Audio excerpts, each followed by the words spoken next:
mudahkanlah urusanku, wahlul 'uqdatam min lisani, dan uraikanlah kekeluhan lidahku, yafqahu qawli, supaya mereka memahami kata-kataku ini.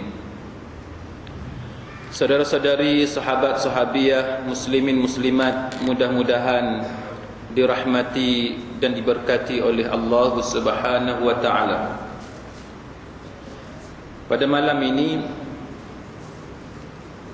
disebabkan oleh ada berita berkenaan dengan Yasir Arafat yang disyaki telah diracun dengan bahan radioaktif polonium 210, maka pada malam ini saya akan mengulas beberapa perkara yang berkaitan dengan Yahudi dan juga apa yang dijelaskan di dalam Al-Quran serta dalam sejarah Islam sebagaimana yang ditulis oleh para ulama berkenaan dengan isu ini. Walaupun di peringkat ini masih awal untuk kita membuat kesimpulan apakah almarhum Yasir Arafat itu dibunuh, diracun, ataupun ianya secara kebetulan sahaja bahan radioaktif itu wujud dalam tubuh beliau. Tetapi adalah baik jikalau kita melihat apa yang disebut oleh Allah Subhanahu wa taala berkenaan dengan hubungan orang-orang Yahudi dengan jenayah pembunuhan terancang, khususnya kaitan mereka dengan pembunuhan nabi-nabi yang terdahulu daripada Muhammad sallallahu alaihi wasallam, juga peristiwa yang membawa kepada diracunnya Nabi kita Muhammad sallallahu alaihi wasallam, dan kemudian kaitan kematian Khalifah Abu Bakar As-Siddiq dengan racun daripada Yahudi sebagaimana yang ditulis oleh Al-Imam As-Suyuti dan sebagainya, dan lain-lain yang saya percaya mempunyai beberapa faedah untuk kita kongsi bersama pada malam ini dalam kuliah undang-undang jenayah Islam di masjid ini.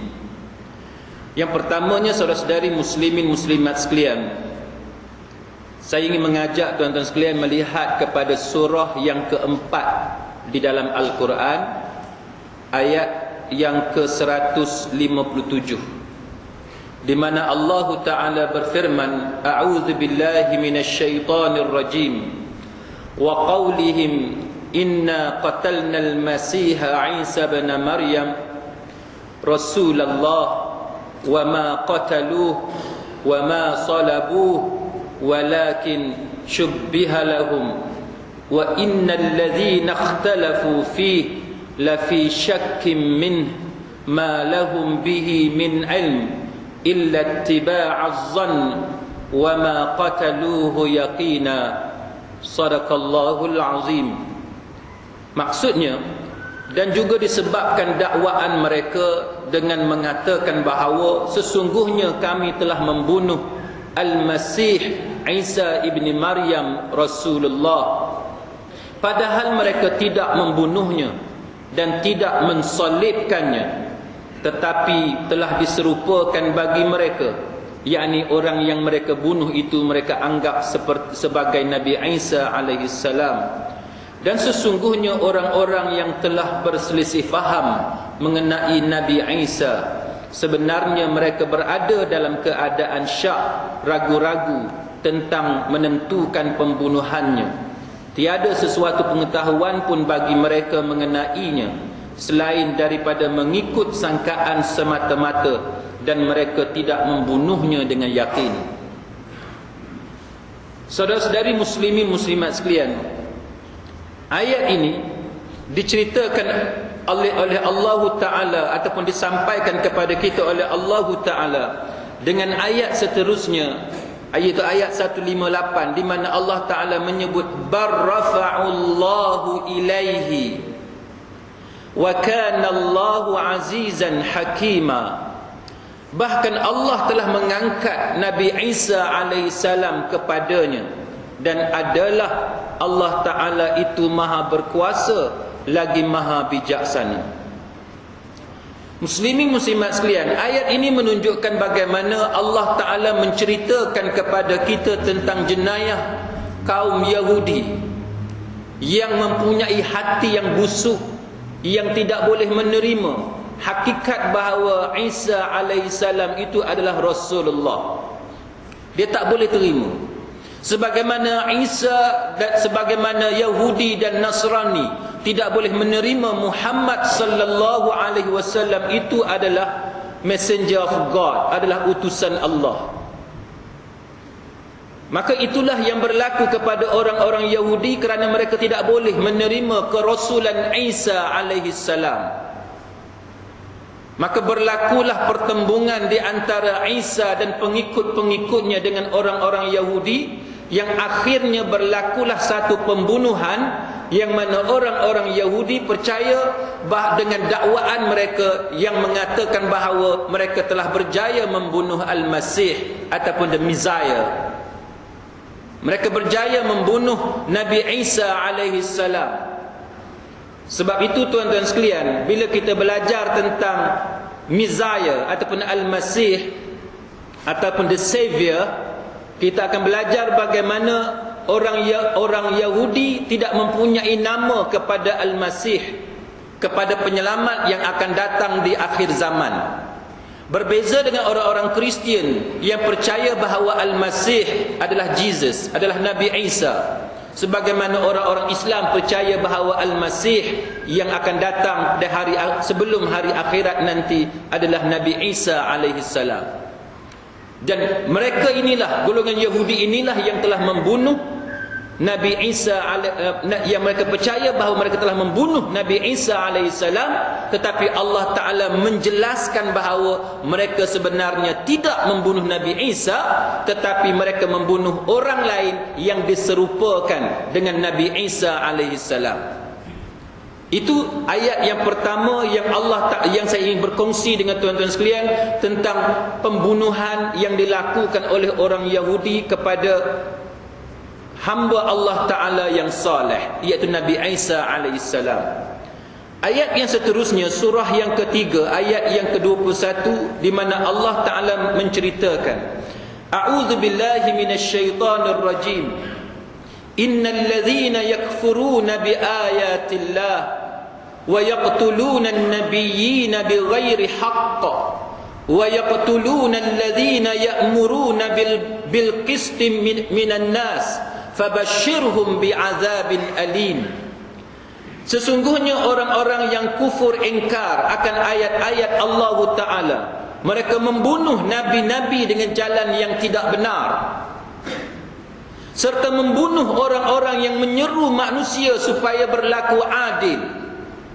Maka sampaikanlah berita yang menggembirakan mereka dengan azab seksa yang tidak terperi sakitnya. Ayat ini menunjukkan kepada kita bahawa cara Allah Ta'ala memberikan sesuatu khabar kepada kita, selain daripada dia menggunakan perkataan yang tepat yang menceritakan tentang hal keadaan itu, dalam keadaan yang lain Allah Ta'ala juga menggunakan bahasa sindiran. Allah Ta'ala menggunakan bahasa sindiran. Sebab apa? Sebab dalam ayat ini Allah Ta'ala kata Fabashshirhum, bagilah apa dia? Good news, berita gembira. Fabashshirhum, sampaikanlah kepada mereka berita gembira, good news. Apa dia good news, berita gembira? Iaitu bi'adzabin alim, azab yang sangat pedih, azab yang sangat sakit.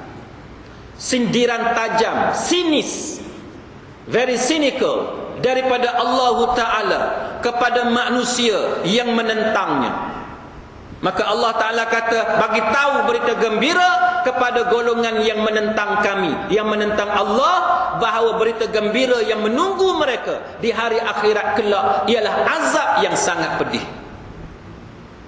Dengan siapa Allah Ta'ala berbicara ini, tuan-tuan sekalian? Allah Ta'ala berbicara dengan golongan yang Allah Ta'ala sebut alladzina yakfuruna biayatillah, orang yang mengkufuri,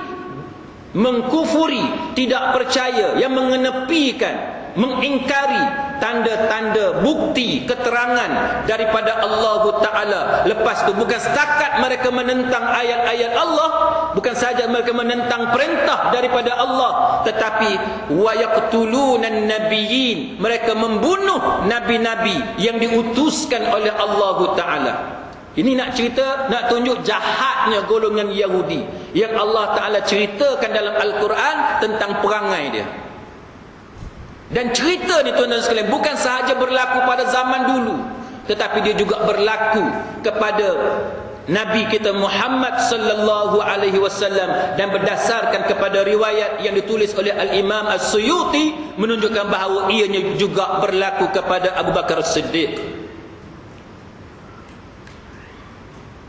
Dan disebut wa yaqtuluna alladhina ya'muruna bil qisti minan nas, dan juga mereka membunuh orang-orang lain selain daripada nabi-nabi. Mereka juga membunuh manusia yang lain yang menyeru kepada keadilan, supaya ditegakkan keadilan. Maka Allah Ta'ala menjanjikan kepada golongan ini tentang azab yang sangat pedih. Saudara-saudari muslimin muslimat sekalian, siapa dia yang pernah dibunuh oleh orang-orang Yahudi? Antara orang yang pernah dibunuh oleh orang-orang Yahudi, selain daripada yang kita sebut tadi, yang dia sangkakan Nabi Isa alaihi salam, kita juga melihat bagaimana mereka juga pernah melakukan beberapa perbuatan. Antaranya kejahatan Raja Zunnuwas, umpamanya seorang raja Yahudi Najran, seorang penguasa ataupun raja Yahudi Najran di bumi Yaman yang sangat taksub, yang sangat fanatik, yang mana dia ni tak mau ada agama lain di dalam kekuasaan dia, dalam wilayah yang dia kuasai, yang dia perintahkan. Maka Zunnuwas ni dia tak mau ada agama lain yang boleh menandingi agama Yahudi. Dia ni adalah Yahudi Najran, maka dia tak mau.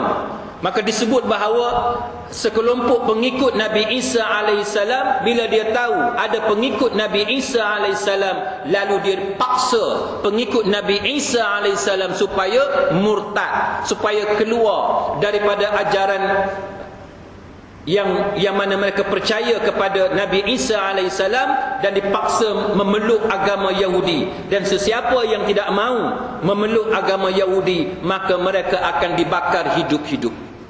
Itu di antara kekejaman yang dilakukan oleh golongan yang disebut sebagai pemerintah Yahudi di Najran, tuan-tuan sekalian. Dan itulah yang disebut oleh Al-Quran dalam surah Al-Buruj, sebagaimana yang kita pernah sebut sebelum ini, iaitu binasalah orang-orang yang membuat parit yang berapi dinyalakan dengan kayu bakar ketika mereka duduk di sekitarnya, sedang mereka menyaksikan apa yang mereka lakukan terhadap golongan yang beriman, yakni yang beriman kepada ajaran Isa alaihissalam. Dan mereka tidak menyeksa orang-orang yang beriman itu, melainkan kerana orang yang beriman itu mereka beriman kepada Allah Ta'ala. Jadi dia seksa orang yang beriman itu sebab apa? Sebab dia sakit hati kerana mereka ni beriman kepada Allah Ta'ala sebagaimana ajaran yang dibawa oleh Nabi Isa alaihissalam. Itu yang pernah dilakukan oleh Yahudi Najran. Begitu juga tuan-tuan sekalian yang dilakukan oleh pada zaman kerajaan Rom, pimpinan Marcus Aurelius, seorang rabai Yahudi yang berjaya menghasut untuk memusuhi agama Kristian dan pemeluknya. Kemudian dia buat keputusan supaya membunuh semua tentera-tentera kerajaan yang beragama Kristian. Dia permusuhan antara Yahudi dengan Kristian. Sebagaimana yang kita tahu, tiga agama terbesar dunia, kan? Yahudi, Kristian dan Islam. Maka tiga agama ni sentiasa berlaku pertembungan antara satu sama lain. Dia sentiasa berlaku pertembungan. Maka itulah di antara perkara yang pernah berlaku sebelum kedatangan Nabi kita Muhammad sallallahu alaihi wasallam. Maka apabila datang Nabi kita Muhammad sallallahu alaihi wasallam, timbul pula masalah, tuan-tuan sekalian. Timbul pula masalah kerana orang-orang Yahudi bukanlah mudah menerima kedatangan Nabi kita Muhammad sallallahu alaihi wasallam. Yahudi ni kelebihan dia di Madinah, tuan-tuan sekalian, mereka adalah kaum yang dominan, kaum yang sangat berkuasa dan sangat berpengaruh. Kuasa ekonomi dimiliki oleh kaum Yahudi di Madinah. Dalam kuliah semalam, tuan-tuan sekalian, di Masjid Penghulu Him, Sungai Petani, ada satu orang dia tanya, undang-undang hudud yang kita belajar malam ni, tuan-tuan, Tashri' Jinai Islami ataupun Islamic Criminal Law, soalan yang biasa orang tanya, kenapa kita tak mampu laksanakan hudud ataupun undang-undang yang berasaskan Quran dan Sunnah dalam negara kita? Antara jawapan yang popular yang kita biasa dengar ialah kerana keadaan ekonomi yang tidak mengizinkan. Kerana keadaan ekonomi yang tidak mengizinkan. Yang ni saya jawab dah banyak kali, tuan-tuan sekalian, bahawa kalau soal ekonomi adalah alasan yang kerap diberikan, dan alasan itu adalah satu alasan yang akan dikeluarkan apabila timbul masalah pelaksanaan undang-undang Islam. Tapi bila nak buat Jabatan Pulau Pinang pertama, jabatan yang kedua ni, tak timbul masalah ekonomi. Bila nak buat menara berkembar, tak timbul masalah ekonomi. Bila nak buat menara Kuala Lumpur, tak pernah timbul masalah ekonomi. Nak buat benda yang grand, benda yang besar, yang lain, yang hebat, tuan-tuan sekalian, dari sudut kebendaan, tak timbul masalah ekonomi. Masalah ekonomi hanya timbul apabila nak dilaksanakan undang-undang Islam. Bila ada desakan daripada rakyat supaya dilaksanakan undang-undang Islam, barulah timbul masalah ekonomi. Baik, jadi ada satu orang dia tanya saya, dia kata, Ustaz, macam mana kita ni nak buat undang-undang Islam sedangkan kita, ekonomi kita belum dipegang oleh orang Islam? Saya nak bagi tahu kepada tuan-tuan, bila kita bercakap tentang orang Yahudi ni, tuan-tuan, itulah yang berlaku pada zaman Nabi sallallahu alaihi wasallam. Bila tuan-tuan belajar Sahih Imam Bukhari, tuan-tuan akan berjumpa beberapa kisah ataupun riwayat berkenaan dengan muamalah antara Nabi sallallahu alaihi wasallam dengan kaum Yahudi. Antaranya yang tuan-tuan boleh jumpa dalam Sahih Bukhari ialah bagaimana Nabi sallallahu alaihi wasallam beli makanan daripada orang Yahudi. Beli makanan daripada orang Yahudi. Soalannya sebab apa? Sebab apa Nabi beli makanan daripada orang Yahudi, tak beli makanan daripada orang Islam? Jawapan dia, tuan-tuan, ada di dalam masyarakat kita hari ini. Ada dalam masyarakat kita hari ini. Yang tuan-tuan boleh tengok di depan, tuan-tuan boleh tengok di kanan, kiri dan di belakang. Sebab apa kita hari ini, bila kita beli barang-barang keperluan harian, kita perlu membeli daripada pihak lain. Kenapa? Sebabnya ialah kerana pihak lain menguasai bidang ekonomi. Orang-orang Islam tidak dapat menguasai ekonomi. Sebagaimana yang berlaku dalam negara kita sekarang, berlaku dalam zaman kita sekarang, itulah yang berlaku di bumi Madinah, yang Nabi berhijrah ke Madinah, yang mana walaupun kaum Ansar menerima Nabi sallallahu alaihi wasallam, tetapi ekonomi Madinah dikuasai oleh orang-orang Yahudi, menyebabkan barang-barang keperluan terpaksa dibeli daripada orang-orang Yahudi. Tuan-tuan ingat zaman dulu-dulu, sekarang ni rasa tak lah kot. Dulu-dulu, kalau time Chinese New Year, kedai-kedai orang bangsa Cina dia tutup. Kita orang Islam payah nak beli makanan, tuan-tuan. Memang payah. Nak beli roti ke, nak beli beras ke, gula ke, payah. Zaman sekarang ni alhamdulillah. Pasal apa? Sebab Cina dia tak raya dah. Dia raya sikit-sikit. Tahun baru Cina pun dia buka kedai, kan? Dan kita ada Tesco, kita ada apa ni, shopping kompleks yang besar-besar yang tak ada masalah, tuan-tuan sekalian. Baik. Itu yang berlaku. Jadi apabila Nabi sallallahu alaihi wasallam beli daripada kaum Yahudi, antara alasannya ialah kerana pada zaman itu barang-barang transaksi tuan-tuan sekalian, jual beli ni dia ada perbezaan. Kalau kita beli barang daripada orang Islam, maka barang dia mahal. Kerana orang Yahudi menjual barang dia kepada orang Islam Madinah dengan harga yang lebih mahal daripada harga biasa. Tapi Yahudi menjual barang-barang dia kepada sesama Yahudi, harganya lebih murah. Menyebabkan kalau zaman tu, kalau kita nak beli barang daripada orang Islam, barang tu mahal. Kalau nak lebih murah, beli daripada orang Yahudi. Walaupun Yahudi tu jual kepada kita, harga dia lebih mahal, tapi lebih murah berbanding kita beli daripada orang Islam sendiri, sebab orang Islam tu dapat harga jauh lebih tinggi. Itu cerita dia tuan-tuan. Maka Nabi SAW dia beli barang makanan daripada Yahudi. Nombor satu. Nombor dua, yang tuan-tuan kena faham ialah Nabi beli dalam keadaan Nabi terpaksa berhutang dengan orang Yahudi. Sebab apa berhutang? Kerana Nabi tidak ada wang untuk membeli makanan.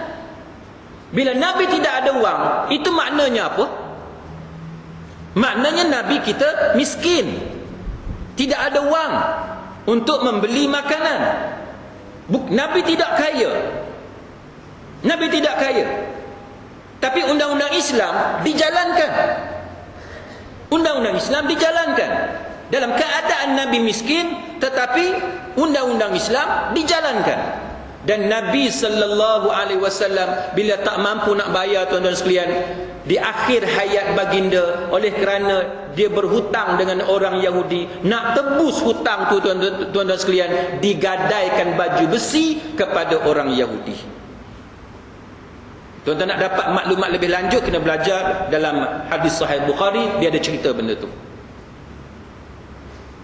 Maknanya orang Islam sejak daripada migration, hijrah ke Madinah, sampailah kepada akhir hayat Nabi dalam keadaan susah, dalam keadaan miskin, dalam keadaan ekonomi tidak dikuasai oleh orang Islam, tetapi dikuasai oleh orang-orang Yahudi. Tetapi itu tidak menjadi alasan kepada terhalangnya pelaksanaan undang-undang Islam. Undang-undang Islam tetap dilaksanakan oleh Nabi sallallahu alaihi wasallam walaupun ekonomi tidak dipegang oleh orang Islam. Jadi sebab itu muslimin muslimat sekalian, alasan yang mengatakan bahawa kita perlu tunggu ekonomi kita stabil dan kukuh terlebih dahulu, itu adalah alasan yang direka-reka oleh golongan yang memang tidak mahu kepada undang-undang Islam.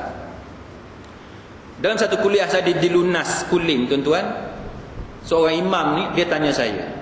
Dia kata, "Ustaz, tadi Ustaz ada sebut undang-undang Islam ni ada yang sangat-sangat mengerikan."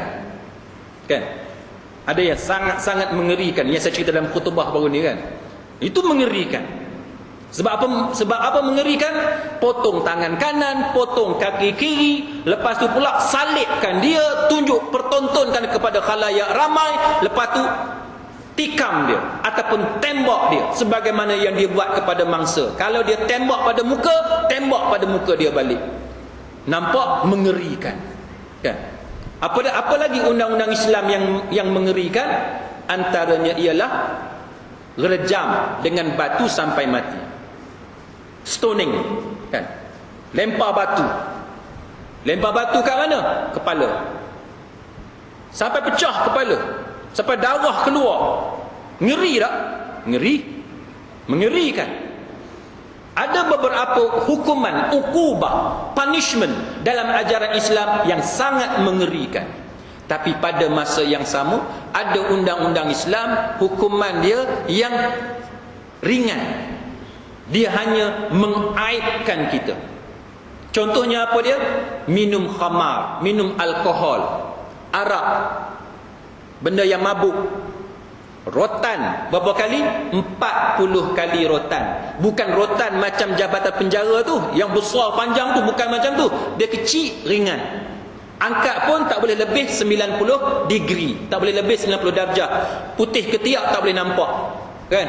Tapi kalau jabatan penjara buat, dia pegang dua-dua belah, dahlah rotan tu besar, kan? Dia angkat tinggi, dia punya lajak, dia punya hayunan tu tuan-tuan sekalian, itu sangat mengerikan. Tuan-tuan boleh tengok YouTube, tuan-tuan type key 20 sebatan, dia akan keluar satu video yang dibuat oleh jabatan penjara. Dia record, dia rakam, tuan-tuan boleh tengok macam mana yang berlaku. 20 kali sebat. Lelaki tu dihukum kerana kesalahan rogol, section 375. Tuan-tuan boleh tengok macam mana kali keempat, kali kelima keluar darah, kulit-kulit pun terkeluar.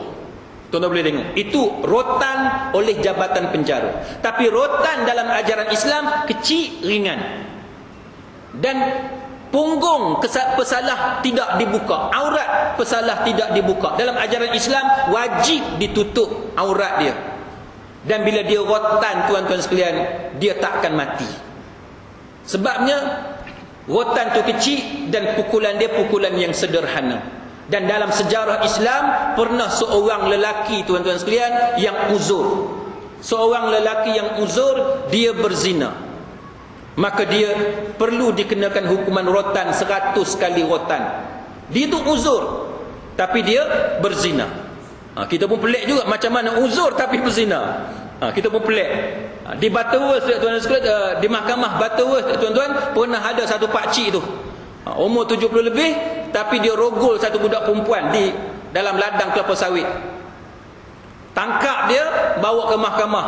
Polis mahkamah bagi tahu kat saya, dia naik tangga pun tak larat. Naik tangga tak larat, tapi hak satu tu duduk larat. Tu saya pun pening. Nak percaya tak percaya, nak percaya tak percaya. Tapi nak kata tak percaya, polis mahkamah bagi tahu, naik tangga pun tak larat. Tak tahulah kok dia berpura-pura, kita tak tahu. Kan? Jadi pada zaman Nabi pernah berlaku. Satu orang ni dia uzur, tapi dia bersalah kerana kesalahan hudud. Maka apa yang berlaku, muslimin muslimat sekalian, dia sepatutnya kena rotan. Sahabat-sahabat kata dekat Nabi, wahai Rasulullah, kami tengok dia ni, kalau kena rotan, mati dia. Mati dia. Sebab dia uzur. Mati dia. Apa yang Nabi bagi tahu kepada sahabat? Rotan tu ikat, bagi cukup 100, tuan-tuan sekalian, bagi satu dah ya. Bagi satu kali je. Itu sebagai hilah, sebagai makhraj, way out, sebagai solution kepada masalah yang dihadapi oleh seorang pesalah yang uzur. Dan Islam tidak mahu pesalah itu dibunuh, tak mahu dia terkorban. Maka walaupun dia buat satu kesalahan, tapi Islam menyelamatkan dia dengan cara yang sepatutnya kena pukul banyak kali, tapi ikat banyak-banyak, bagi satu das, itu memadai. Itu Islam. Dan saya bagi tahu dekat imam tu dalam kuliah ramai-ramai macam ni, saya kata, kalau benar, sebab dia petikai, dia kata kalaulah ringan macam tu, kalau ringan macam tu, macam mana undang-undang Islam akan bersifat dengan sifat preventif? Macam mana dia boleh mencegah? Macam mana dia nak cegah kalau dia ringan? Jawapan dia, tuan-tuan sekalian, kita tengok. Minum alkohol berapa kali rotan? 40 kali rotan. Ringan tak? Ringan. Tapi apa dia punya masalah? Malu. Sebab apa malu? Sebab hang kena rotan di khalayak ramai. Public caning orang panggil, kan? Sekolah-sekolah dulu kena public caning, kena pukul dekat punggung di depan khalayak ramai. Kalau dia ringan, sepatutnya kerajaan pada hari ini tidak ada masalah untuk melaksanakan hukuman rotan kepada orang yang meminum khamar. Tapi kenapa sampai sekarang, tuan-tuan sekalian, tuan-tuan bilang dalam dunia hari ini, berapa kerajaan Islam, berapa banyak negara Islam yang mampu melaksanakan undang-undang rotan kepada peminum khamar? Dalam negara kita sendiri, tuan-tuan, yang kata ringan tu pun tak boleh nak buat. Itu menunjukkan kepada kita bahawa manusia yang berdosa, dia sangat takut kepada hukuman daripada Allah. Itu yang kita kata kelebihan undang-undang Allah berbanding dengan man-made law, berbanding dengan qanun wada'i, dengan undang-undang ciptaan manusia. Dia ada ruh yang berbeza, semangat yang berbeza, value yang berbeza, menyebabkan manusia takut kepada ukubah, hukuman daripada Allah Subhanahu wa taala. Itu contoh. Saudara muslimin muslimat sekalian,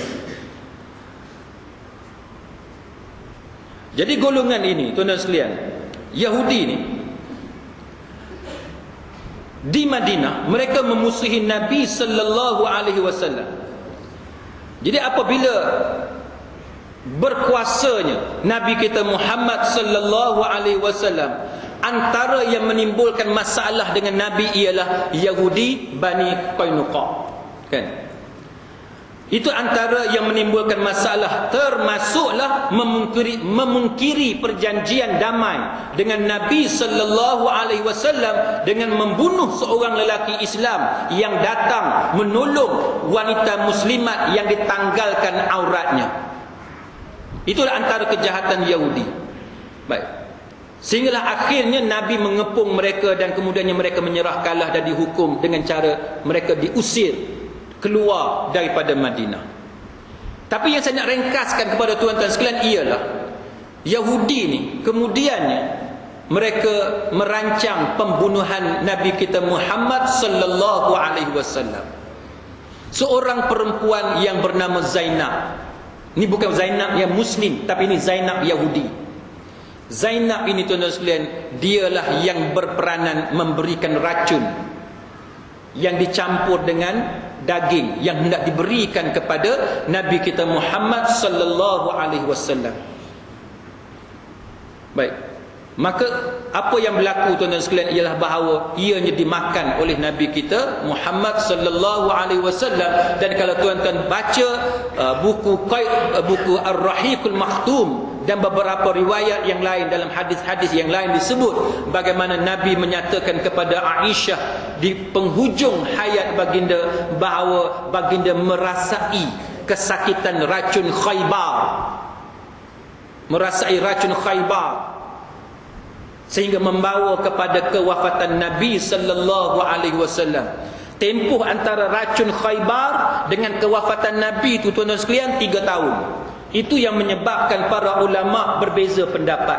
Sebahagian mengatakan bahawa Nabi kita Muhammad mati ataupun wafat bukan kerana racun, kerana tempoh dia 3 tahun. Tetapi sebahagian mengatakan bahawa Nabi wafat adalah akibat daripada racun Yahudi, kerana bersandarkan kepada lafaz yang keluar daripada mulut Nabi sallallahu alaihi wasallam sendiri yang mengaitkan kesakitan yang baginda alami itu dengan racun Khaybar yang diberikan oleh perempuan yang bernama Zainab itu. Jadi kalau tuan-tuan berpegang kepada pandangan yang kedua yang mengatakan bahawa Nabi kita wafat akibat daripada racun Khaybar sebagaimana yang disebut dalam Ar-Rahiqul Maktum dan kitab-kitab sirah yang lain dan beberapa riwayat daripada hadis-hadis yang lain, itu menunjukkan kepada kita bahawa Yahudi juga bertanggungjawab yang membunuh Nabi kita Muhammad sallallahu alaihi wasallam. Adakah ini satu benda yang pelik? Tidak pelik, kerana ayat yang kita baca di peringkat awal tadi menunjukkan bahawa memang kerja Yahudi membunuh nabi-nabi yang diutuskan oleh Allah Subhanahu wa taala. Kemudian kita masuk kepada apa yang berlaku kepada Abu Bakar Siddiq. Abu Bakar Siddiq ni tuan-tuan sekalian, sebenarnya para ulama berbeza pendapat. Sebahagiannya mengatakan bahawa Abu Bakar hanya demam 10 hari. Sebahagiannya mengatakan 7 hari dan sebagainya. Dan dengan mengatakan bahawa demamnya Abu Bakar Siddiq adalah akibat daripada penyakit biasa dan tidak ada kaitan dengan racun daripada Yahudi. Tetapi antara ulama Islam yang berpendapat bahawa Abu Bakar Siddiq mati ataupun wafat akibat daripada racun Yahudi adalah Al-Imam As-Suyuti. Imam As-Suyuti termasuk di antara ulama yang berpendapat bahawa Khalifah Abu Bakar Siddiq, Khalifah Islam yang pertama, mati akibat dibunuh oleh orang Yahudi dengan menggunakan racun. Sebab itu bila berlaku kepada Yasir Arafat, almarhum Yasir Arafat, saya berpendapat bahawa penting tuan-tuan mengetahui sejarah ini, supaya cara kita berfikir, minda kita, hati kita, tindakan kita, ilmu kita diisi dengan input yang mempunyai hubung kait dengan sejarah lampau, dan ianya termaktub dalam Al-Quran yang kita baca sebentar tadi. Maknanya bukan setakat Nabi Muhammad, Nabi Isa sendiri pun mereka sanggup bunuh, cuma mereka tidak berjaya kerana Nabi Isa diselamatkan oleh Allah Ta'ala. Baik, dalam Imam As-Suyuti umpamanya tuan-tuan sekalian, dia kata Ibnu Sa'ad dan Al-Hakim meriwayatkan dengan sanad yang sahih. Bagi Imam As-Suyuti, sanad yang dia terima itu, riwayat yang dia terima menunjukkan bahawa dia yakin itu adalah sahih. Walaupun ulama yang lain berpendapat bahawa riwayat yang mengatakan bahawa Abu Bakar Siddiq mati akibat daripada racun Yahudi adalah berdasarkan riwayat yang dhaif. Baik, dia menyebut bahawa Abu Bakar Siddiq dan Al-Harith bin Kildah makan makanan yang dihadiahkan kepada Khalifah Abu Bakar. Al-Harith berkata, "Angkat tanganmu wahai Khalifah Rasulullah. Angkat tanganmu, demi Allah dalam makanan ini ada racun yang membunuh dan tempoh pembunuhan yang boleh dilakukan oleh racun ini selama setahun." Al-Harith kata kepada Khalifah Abu Bakar Siddiq, "Berhenti, jangan makan. Angkat tangan, jangan makan, jangan sentuh makanan, sebab dalam makanan itu ada racun, yang mana racun itu boleh membunuh kamu dalam masa setahun." Polonium tuan-tuan sekalian, yang disyaki membunuh Yasir Arafat, dia boleh membunuh dalam tempoh sebulan. Dalam tempoh sebulan. Baik, dalam riwayat ini dinyatakan bahawa demi Allah dalam makanan ini ada racun yang boleh membunuh dalam setahun. Saya dan kamu akan mati pada hari yang sama. Al-Harith kata kepada Khalifah Abu Bakar Siddiq. Sebab dia dah makan, Abu Bakar Siddiq pun dah makan, maka Al-Harith kata kepada Abu Bakar Siddiq bahawa kamu dan aku akan mati pada hari yang sama. Itu riwayat yang dibawakan kepada kita oleh Al-Imam As-Suyuti dan juga disebut dalam tarikh At-Tabari dan sebagainya. Maka dia kata Abu Bakar Siddiq berhenti mengambil makanan sebagaimana arahan daripada Al-Harith, dan kedua-duanya, Al-Harith dengan Abu Bakar Siddiq, lepas tu sakit dan meninggal pada hari yang sama, yang mana tempoh yang disebut oleh Al-Harith itu tepat-tepat dengan setahun. Anggaran yang dibuat oleh Al-Harith itu tuan-tuan sekalian benar. Setahun selepas itu Al-Harith dengan Abu Bakar Siddiq mati pada hari yang sama. Itu mengikut riwayat yang dibawakan kepada kita oleh Imam As-Suyuti. Dan untuk menguatkan riwayat Imam As-Suyuti ini tuan-tuan sekalian, beliau membawakan kepada kita satu pernyataan oleh Asy-Sya'bi. Asy-Sya'bi ini saya pernah sebut nama dia, cuma saya tak pasti saya sebut di hadapan tuan-tuan ataupun di tempat lain. Asy-Sya'bi ni tuan-tuan, Syekh Yusuf Al-Qaradawi dalam satu buku beliau berkenaan dengan perbezaan pendapat. Syekh Yusuf Al-Qaradawi dia bawa satu riwayat berkenaan dengan Asy-Sya'bi, sebab dia nak tunjuk contoh bagaimana manusia ni dia suka bercakap dan bertanya soalan yang tak ada kaitan, yang tidak ada faedah, yang sia-sia. Maka dia cerita macam mana? Dia kata bahawa pada satu masa Asy-Sya'bi ini dalam majlis ilmu, satu orang ni dia tanya kepada Asy-Sya'bi, "Asy-Sya'bi, wahai Asy-Sya'bi, kamu seorang yang alim, seorang yang lebih berilmu daripada kalangan kami. Sudah tentu kamu lebih mengetahui daripada kami. Khabarkan kepada kami siapakah nama isteri iblis." Dia suruh Asy-Sya'bi ni bagi tahu siapa dia isteri iblis. Maka muslimin muslimat sekalian, apa Asy-Sya'bi jawab?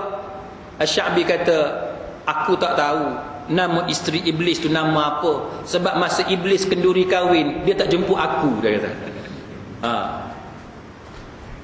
Tanya soalan yang tak ada faedah. Kalau kita tahu nama isteri iblis pun, tuan-tuan nak buat apa? Nak berkenalan, nak post dalam Facebook, nak buat apa? Tak ada faedah. Tapi kadang-kadang orang kita ni tak tahulah, wallahu alam, dia memang nak mengaji ke ataupun apa, kita tak tahulah. Tapi dia tanya soalan, dan bagi Asy-Sya'bi soalan itu soalan yang sia-sia bagi Asy-Sya'bi. Itu yang diulas oleh Syekh Yusuf Al-Qaradawi dalam tulisan beliau. Dia kata itu satu contoh bagaimana sikap para ulama salafus salih zaman dulu, para sahabat, para tabi'in dalam melayan, dalam menerima soalan-soalan yang tidak ada kaitan, yang tidak memberi faedah untuk kita melayannya. Itu contoh, tuan-tuan sekalian. Baik, balik kepada cerita kita ini, tuan-tuan. Maka As-Suyuti membawa kepada kita riwayat daripada Asy-Sya'bi dengan mengatakan bahawa Al-Hakim meriwayatkan daripada Sya'bi, dia berkata bahawa apa yang kita harapkan daripada dunia yang hina ini telah diracun Rasulullah, demikian juga Abu Bakar Siddiq. Maknanya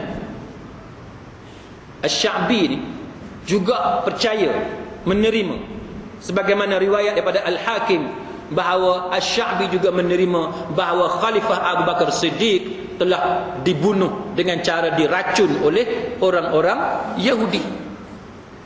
Jadi kalau kita terima pandangan Asy-Sya'bi, jika kita menerima pandangan Imam As-Suyuti dan ulama-ulama lain yang bersetuju bahawa Abu Bakar Siddiq juga dibunuh, itu menunjukkan kepada kita bahawa kesemua empat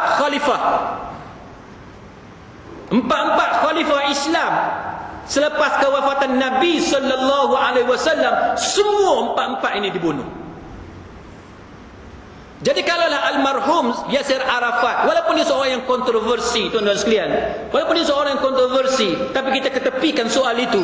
Tapi kalau benar dengan kaitan racun radioaktif ini, tuan-tuan sekalian, adakah itu satu perkara yang pelik? Dia tidak menjadi satu perkara yang pelik, kerana dalam sejarah Islam, kalau kita terima pandangan ini, menunjukkan bahawa kesemua empat khalifah Islam semuanya mati dibunuh. Abu Bakar Siddiq sebagai khalifah Islam yang pertama yang kita cerita tadi. Khalifah yang kedua, siapa dia? Umar Al-Khattab, dibunuh oleh seorang beragama Majusi yang bunuh dia pada waktu dia solat, dia menjadi imam. Zaman dulu yang jadi imam khalifah, pemimpin, ketua kerajaan yang jadi imam. Dia dibunuh. Satu riwayat mengatakan bahawa Umar dibunuh dalam keadaan dia sedang rokok. Dalam keadaan dia sedang rokok. Maka yang di belakang dia adalah Uthman bin Affan. Uthman pergi ke depan menggantikan Umar Al-Khattab yang jatuh tersungkur akibat ditikam bertalu-talu oleh Abu Lu'lu'ah. Muslimin muslimat sekalian, sebab itu antara sebab yang kita mempunyai masalah dengan Syiah, kerana Syiah merayakan pembunuhan Umar Al-Khattab. Itu masalah dia, tuan-tuan. Kalau Syiah saudara se-Islam kita, kenapakah dia merayakan hari kematian Umar Al-Khattab? Dan tidak pelik kerana kita mengetahui bagaimana Syiah menyebut Umar bukan dengan radhiyallahu anhu, tapi menyebut dengan la'natullahi alaihi. Dia melaknat Umar Al-Khattab sebagaimana dia melaknat sahabat yang lain dan ummul mukminin seperti Aisyah radhiyallahu anha. Kita sebut Aisyah radhiyallahu anha, dia sebut Aisyah la'natullahi alaiha. Kita menyebut ummul mukminin, Aisyah tu ibu kepada orang-orang yang beriman. Syiah menyebut dia adalah perempuan jalang. Kita menyebut bahawa Aisyah seorang yang kita mengambil fatwa daripadanya. Tetapi Syiah menyatakan bahawa Aisyah berdendam dengan Ali kerana cadangan daripada Ali dalam peristiwa hadithul ifk, dalam peristiwa berita palsu berkenaan dengan kononnya ada skandal antara Aisyah dengan sahabat Nabi. Maka Ali mencadangkan kepada Nabi secara tidak langsung supaya menceraikan Aisyah radhiyallahu anha, menyebabkan golongan Syiah mengatakan bahawa kerana cadangan itulah Aisyah berdendam dengan Ali. Maka apabila wafatnya Nabi sallallahu alaihi wasallam, Aisyah mengambil peluang dengan kewafatan Nabi mengangkat pedang untuk membunuh Ali radhiyallahu anhu.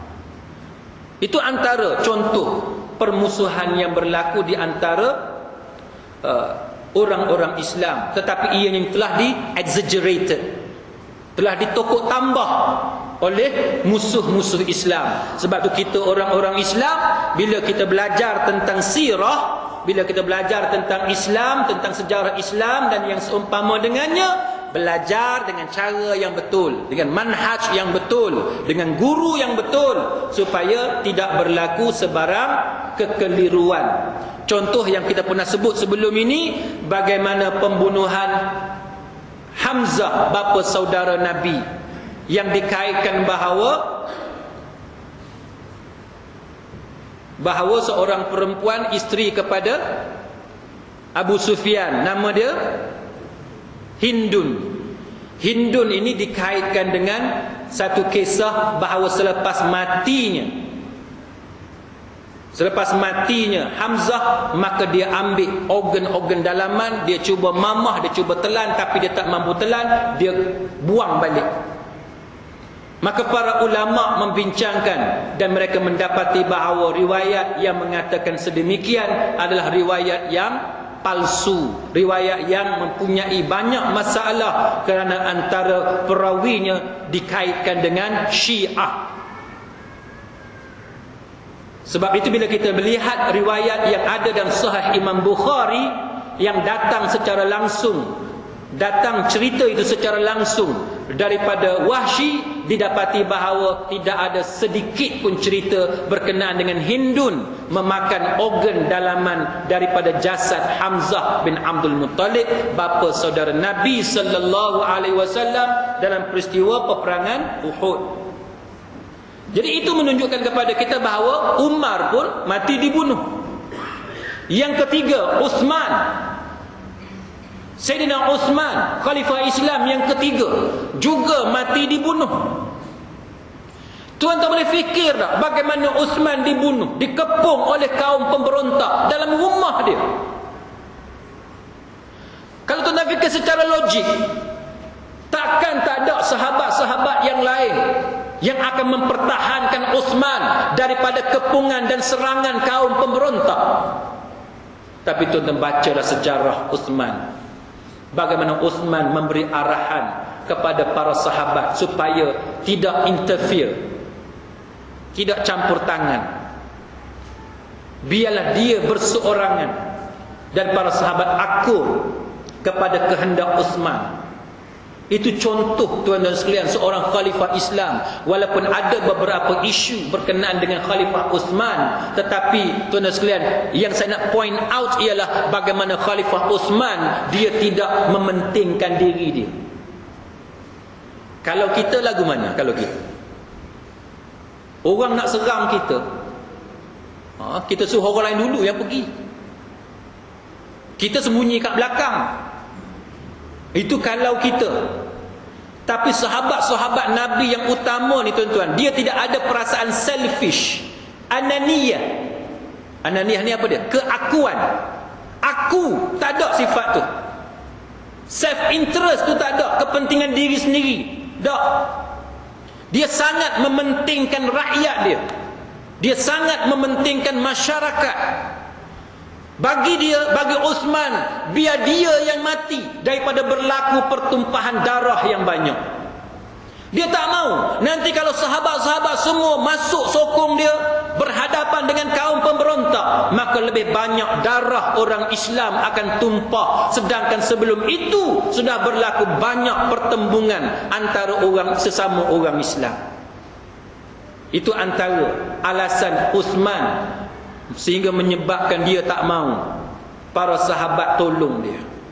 Muslimin muslimat sekalian. Begitu juga dengan Ali radhiyallahu anhu, yang mana rancangan jahat untuk membunuh Ali sepatutnya dilakukan bersama-sama dengan pembunuhan ke atas Muawiyah radhiyallahu anhu, tetapi rancangan membunuh Muawiyah gagal, tetapi membunuh Ali berjaya dilakukan. Maka itu lengkap, muslimin muslimat sekalian, 4 khalifah Islam dibunuh. Bagi sesiapa yang menerima dan percaya kepada riwayat yang mengatakan bahawa Abu Bakar juga dibunuh. Ataupun kalau kita tolak riwayat itu, sekurang-kurangnya 3 khalifah Islam memang confirm mati dibunuh. Itu masalah dia yang berlaku. Muslimin muslimat sekalian, begitulah juga kita lihat bagaimana masalah yang dihadapi oleh orang-orang Islam selain daripada Ali yang dibunuh oleh kaum Khawarij. Kita juga dapat melihat bagaimana seorang lagi khalifah Islam yang disebut sebagai khalifah Islam yang kelima. Walaupun dari sudut kronologi turutan tu dia bukan nombor 5. Dia bukan nombor 5. Tapi kerana keadilan dia, kerana takwa dia kepada Allah Ta'ala, kerana kebajikan yang dia lakukan, yang dia jalankan pada zaman pemerintahannya, maka dia disebut-sebut sebagai khalifah Islam yang kelima, iaitu Umar bin Abdul Aziz. Umar bin Abdul Aziz, muslimin muslimat sekalian, memerintah dalam tempoh yang sangat pendek. Sebahagian riwayat mengatakan bahawa dia memerintah hanya lebih kurang 2 tahun sahaja. Sebahagian riwayat mengatakan 2 tahun lebih sikit, iaitu 29 bulan. Maknanya 2 tahun 5 bulan. 2 tahun 5 bulan ataupun 29 bulan. Maka apa yang berlaku, muslimin muslimat sekalian, ialah bagaimana ada di kalangan mereka yang menjadi menteri dan pembesar pada zaman pemerintahan Umar bin Abdul Aziz yang tidak suka kepada style pemerintahan Umar bin Abdul Aziz. Tuan-tuan baca sejarah kenapa Umar bin Abdul Aziz tidak disukai oleh sebahagian daripada penguasa pada zaman dia. Sebab apa? Sebab keadilan Umar menyebabkan mereka tidak boleh merasai kekayaan negara. Mereka tak boleh mengaut kekayaan negara, kerana Umar seorang yang tegas dan seorang yang sangat adil dalam membahagi-bahagikan kekayaan negara. Maka bagi mereka Umar mesti dihapuskan, kerana wujudnya Umar, keadilan Umar menyebabkan mereka tidak dapat menguasai kekayaan yang ada pada negara. Maka apa yang mereka lakukan, saudari muslimin muslimat sekalian, ialah mereka berusaha untuk meracun Umar bin Abdul Aziz. Imam As-Suyuti, tuan-tuan sekalian, dia bertulis dalam Tarikh Khulafa dan juga penulisan dalam kitab-kitab yang lain menyebut bahawa penyebab kematian Umar bin Abdul Aziz adalah kerana diracun oleh sebahagian rancangan daripada sebahagian daripada orang yang mempunyai jawatan di dalam kerajaan dia sendiri. Itu apa yang ditulis oleh Imam As-Suyuti. Muslimin muslimat sekalian, kalau kita tengok dalam masyarakat kita pada hari ini, banyak benda yang berlaku yang menjadi a big question mark, tanda soal yang besar. Contohnya yang saya boleh sebut kepada tuan-tuan, contoh yang mudah.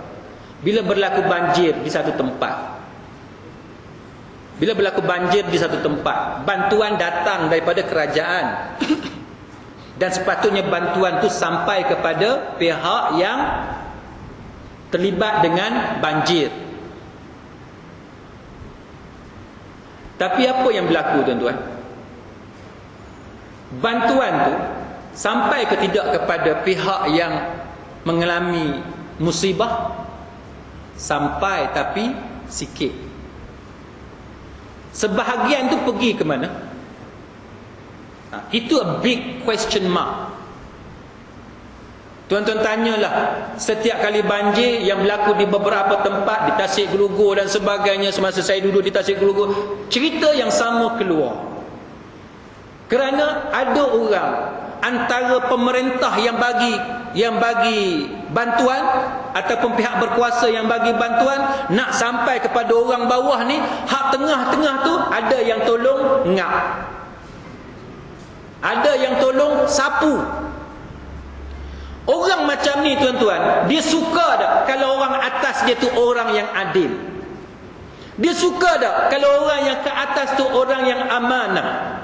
Dia takkan suka, kerana dia tahu bahawa kalau orang yang ke atas tu orang yang adil, orang yang amanah, yang takwa kepada Allah Ta'ala, an ta'budallaha ka'annaka tara fa illam takun tara fa innahu yarak. Kan dalam hadis tu, beribadat kepada Allah Ta'ala ni seolah-olah kita melihat Allah Ta'ala, dan memang kamu tak nampak Allah Ta'ala, tapi ketahuilah bahawa Allah Ta'ala tengok kamu, dia nampak kamu. Jadi kita bila kita beribadat kepada Allah, kita tunduk kepada perintah Allah Ta'ala, seolah-olah kita sedang nampak Allah Ta'ala, tapi kita tahu bahawa Allah Ta'ala memang sedang melihat kita. Tapi berapa ramai yang mempunyai iman yang macam tu? Berapa ramai? Masa nak ambil hak orang tu, masa nak ngap hak orang, berapa ramai? Orang di Tasik Gelugor tuan-tuan duk cerita kat saya, dia tengok sendiri macam mana orang yang tidak terlibat dengan banjir penuh dalam bakul motosikal tu, dia pergi ambil. Ni masalah orang kita tuan-tuan. Tak payah cerita hak pelik-pelik lah, kita cerita hak mudah-mudah, hak basic ya tuan-tuan. Masjid Abdullah Fahim dekat rumah saya, kalau masa bulan puasa baru ni, buka puasa hak ringan dulu kan, sembahyang maghrib, lepas tu baru makan nasi. Siapa yang duduk kat belakang, duduk queue panjang, siapa duduk kat belakang jangan harap dapat makan. Pasal apa? Yang duduk kat depan tu dia sapu semua. Ayam dia ambil 4-5 ketui. Kita boleh tengok dia pinggan dia tu dah tinggi.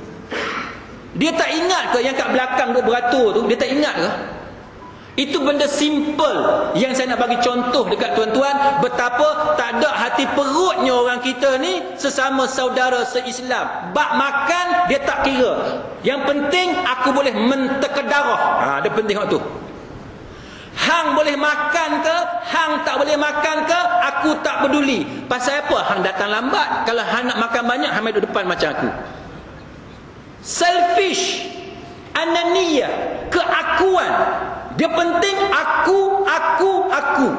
Orang lain nak jadi macam mana? Orang lain makan kuah saja ke? Orang lain dapat makan nasi saja ke? Ataupun langsung kena balik tangan kosong, tak boleh makan apa-apa ke?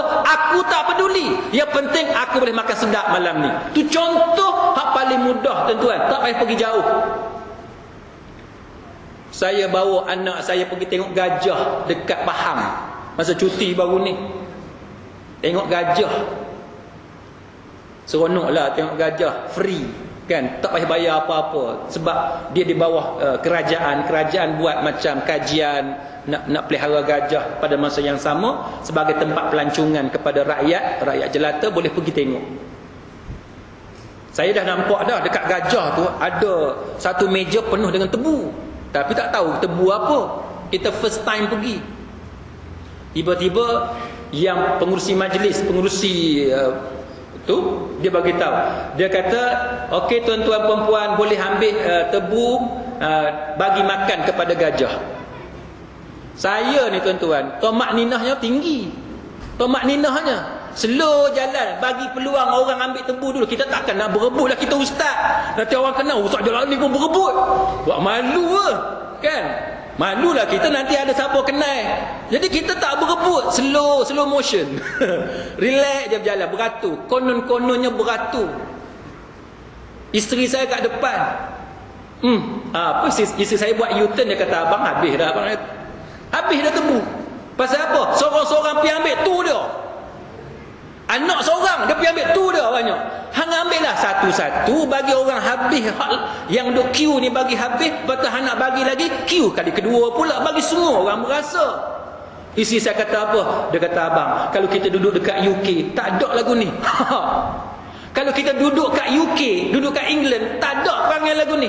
Pasal apa? Sebab orang putih, tuan-tuan, tak ada perangai macam orang Melayu. Orang putih yang tak percaya pada Tuhan tu, dia kata dia Kristian, tapi bila kita tanya dia, do you believe in Jesus? Dia kata, not exactly, not really, dia kata.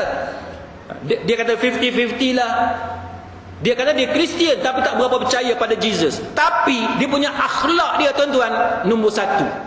Akhlak dia, etika dia, budaya dia, cara hidup dia, nombor satu. Beratur ni, tuan-tuan, naik bas. Kalau kita berebut naik bas, dia beratur. Kadang-kadang dia tengok kita orang luar, dia suruh kita naik dulu. Dan kalau bab-bab benda macam ni, tuan-tuan, dia akan ambil satu-satu. Kita orang Melayu tu, dia cakap, dah hang kat belakang, siapa suruh main lambat? Ada ayat tu dia bagi. Ni contoh. Tak payah ceritalah bab-bab yang besar-besar, kita cerita kecil. Yang ni pun dah memadai, tuan-tuan, untuk kita ambil pengajaran betapa orang kita ni dia tak peduli. Muslimin muslimat sekalian, itulah yang berlaku kepada Umar bin Abdul Aziz, yang mana kemudiannya, tuan-tuan sekalian, Imam Mujahid berkata, Umar bin Abdul Aziz bertanya kepada saya, apa pendapat masyarakat tentang keadaan saya sekarang ni? Mujahid berkata, mereka berkata bahawa kamu terkena sihir. Umar Abdul Aziz kata, saya tidak terkena sihir, tapi saya tahu bila saya diracun. Dia kata sendiri, dia dah rasa dia kena racun. Kemudian Umar panggil pembantu dia dan berkata, dia kata, celakalah kamu, sebab apa kamu bagi racun kepada aku? Dan pembantu istana ataupun pembantu khalifah membuat pengakuan bahawa dialah yang memberi racun kepada Umar bin Abdul Aziz. Muslimin muslimat sekalian, itu satu contoh.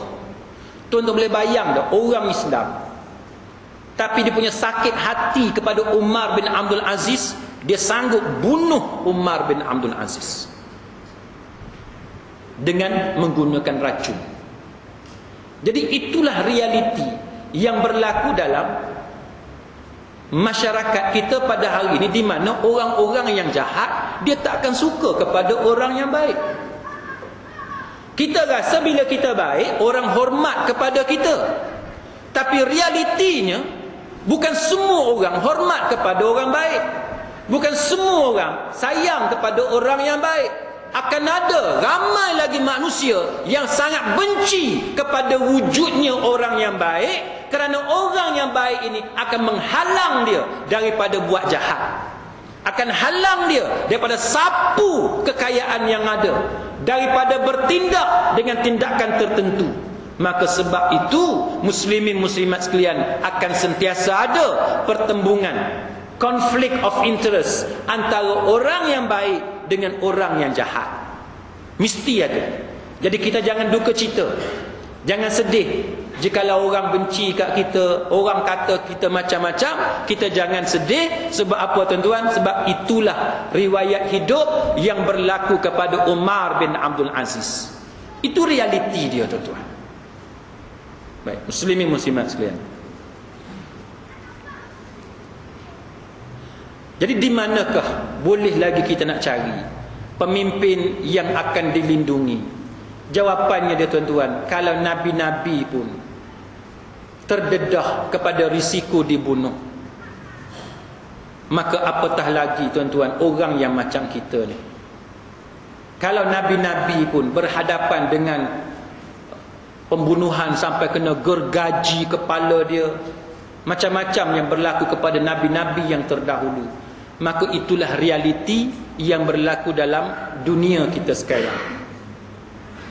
Jadi muslimin muslimat sekalian, saya nak berhenti setakat itu. Kalau tuan-tuan ada sebarang soalan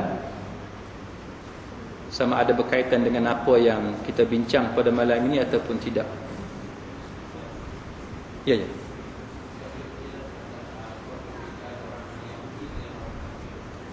Okey. Apa beza antara Yahudi dengan orang yang kafir? Orang yang kafir ialah satu istilah yang lebih umum berbanding dengan istilah orang Yahudi. Saya bagi contoh macam ni. Orang Yahudi, dia kafir ataupun tidak?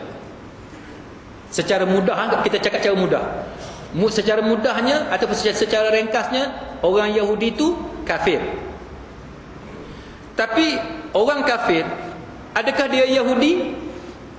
Tak semestinya. Dia mungkin Yahudi, dia mungkin Kristian, dia mungkin Hindu, dia mungkin Buddha, mungkin tidak ada agama, mungkin banyak jenis. Jadi mudah nak fahamnya ialah istilah orang kafir dia lebih umum. Dan salah satu contoh orang yang kafir ialah orang Yahudi. Satu. Yang kedua, yang tuan-tuan kena faham, bila kita menggunakan istilah Yahudi, kebiasaannya Yahudi ni membawa maksud agama. Agama Yahudi. Tapi ada juga ketikanya Yahudi itu merujuk kepada bangsa ataupun keturunan. Okey. Contoh apa dia? Contoh macam Maryam Jamilah. Tuan-tuan tahu Maryam Jamilah? Tak kenal. Maryam Jamilah ni salah seorang pemimpin ataupun tokoh wanita dalam Ikhwan Muslimin. Dalam Ikhwan. Dan dia kena seksa di Mesir. Sebagaimana yang berlaku kepada Hasan al-Banna, yang berlaku kepada Syed Qutb dan sebagainya, kepada pemimpin Ikhwan yang lain. Mursi sekarang ni, itulah juga yang berlaku kepada Zainab Al-Ghazali. Saya dah bertukar. Zainab Al-Ghazali lain. Maryam Jamilah ni orang lain. Saya minta maaf. Maryam Jamilah ni tuan-tuan, Maryam Jamilah cerita lain. Yang saya cerita tadi yang diseksa di Mesir dalam tokoh Ikhwan ni, itu ialah Zainab Al-Ghazali. Itu lain.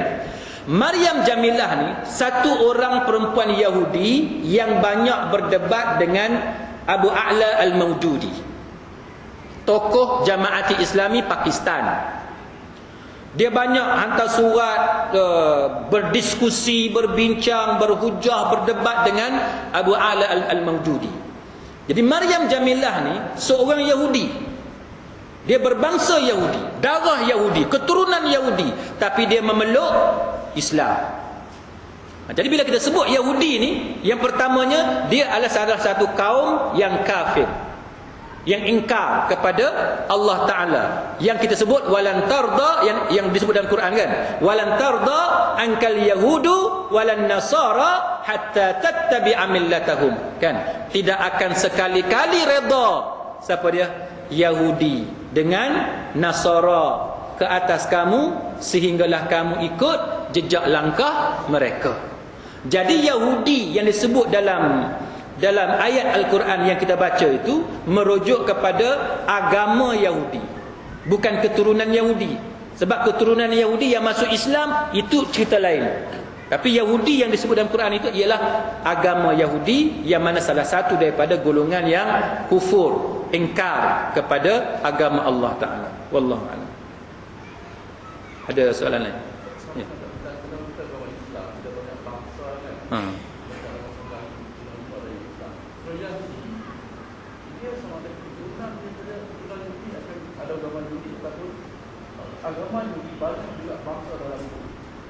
Okey. Soalan ni macam ni. Macam kita orang Islam, agama Islam, tapi bangsa banyak. Ada bangsa Cina, Islam, ada orang Islam bangsa Inggeris, ada orang Islam bangsa Arab, bangsa Afrika dan sebagainya. Jadi Yahudi ni pun adakah situasi dia macam tu juga? Adakah Yahudi ni, agama dia Yahudi, bawah tu ada banyak bangsa? Yang ni tuan-tuan sekalian, sebenarnya dalam agama Yahudi, tuan-tuan tengok contohnya Yahudi Ortodoks. Dia pun dia ada banyak mazhab, macam Kristian, macam Islam. Ada mazhab yang diiktiraf sebagai mazhab, apa kita nak kata, muktabar jugalah kot. Mazhab yang muktabar dalam Yahudi. Macam itulah lebih kurang, kan. Ada mazhab yang dihukum sebagai terkeluar, kan, macam contoh Kristian. Islam pun ada, kan. Banyak mazhab. Ada setengah mazhab yang diterima sebagai ahli sunnah wal jamaah, sebagai orang Islam. Ada mazhab yang dihukum terkeluar daripada Islam, kan. Itu Islam. Kristian pun macam tu, Yahudi pun macam tu. Dalam Kristian contohnya apa dia? Jehovah Witnesses. Tuan-tuan bisa dengar kan? Jehovah. Tak tahu. Jehovah Witnesses. Dia macam ni. Kristian, tuan-tuan sekalian, dia ada banyak mazhab. Dia ada Church of England, dia ada Roman Catholic, dia ada Protestant, dia ada Presbyterian, dia ada banyaklah Kristian, mazhab Ortodoks, macam-macam. Dan tuan-tuan tengok salib dia macam-macam. Ada salib yang salib saja yang tak ada patung Jesus, ada salib yang ada patung Jesus. Ada, tuan-tuan tengok dalam setengah mazhab Kristian, dia haramkan patung macam-macam. Termasuk ada salib yang cross macam X, bukan T tapi X. Macam-macam. Ada T tapi T sama panjang pun ada T yang panjang di bawah pun ada. Jadi salah satu mazhab yang saya nak bagi contoh kepada tuan-tuan yang dihukum sebagai murtad, ialah mazhab Jehovah Witnesses. Jehovah Witnesses ini dihukum murtad oleh kebanyakan mazhab Kristian. Sebab apa?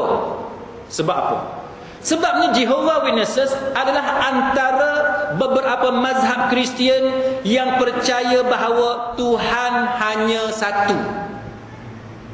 Jehovah Witnesses tidak percaya kepada Tritunggal, tidak percaya kepada Trinity. Tuhan 3 dalam 1, 1 dalam 3 tu Jehovah Witnesses tidak percaya. Saya pernah dijemput berforum di MMU, Multimedia University, bersama dengan seorang tokoh padri Kristian di MMU.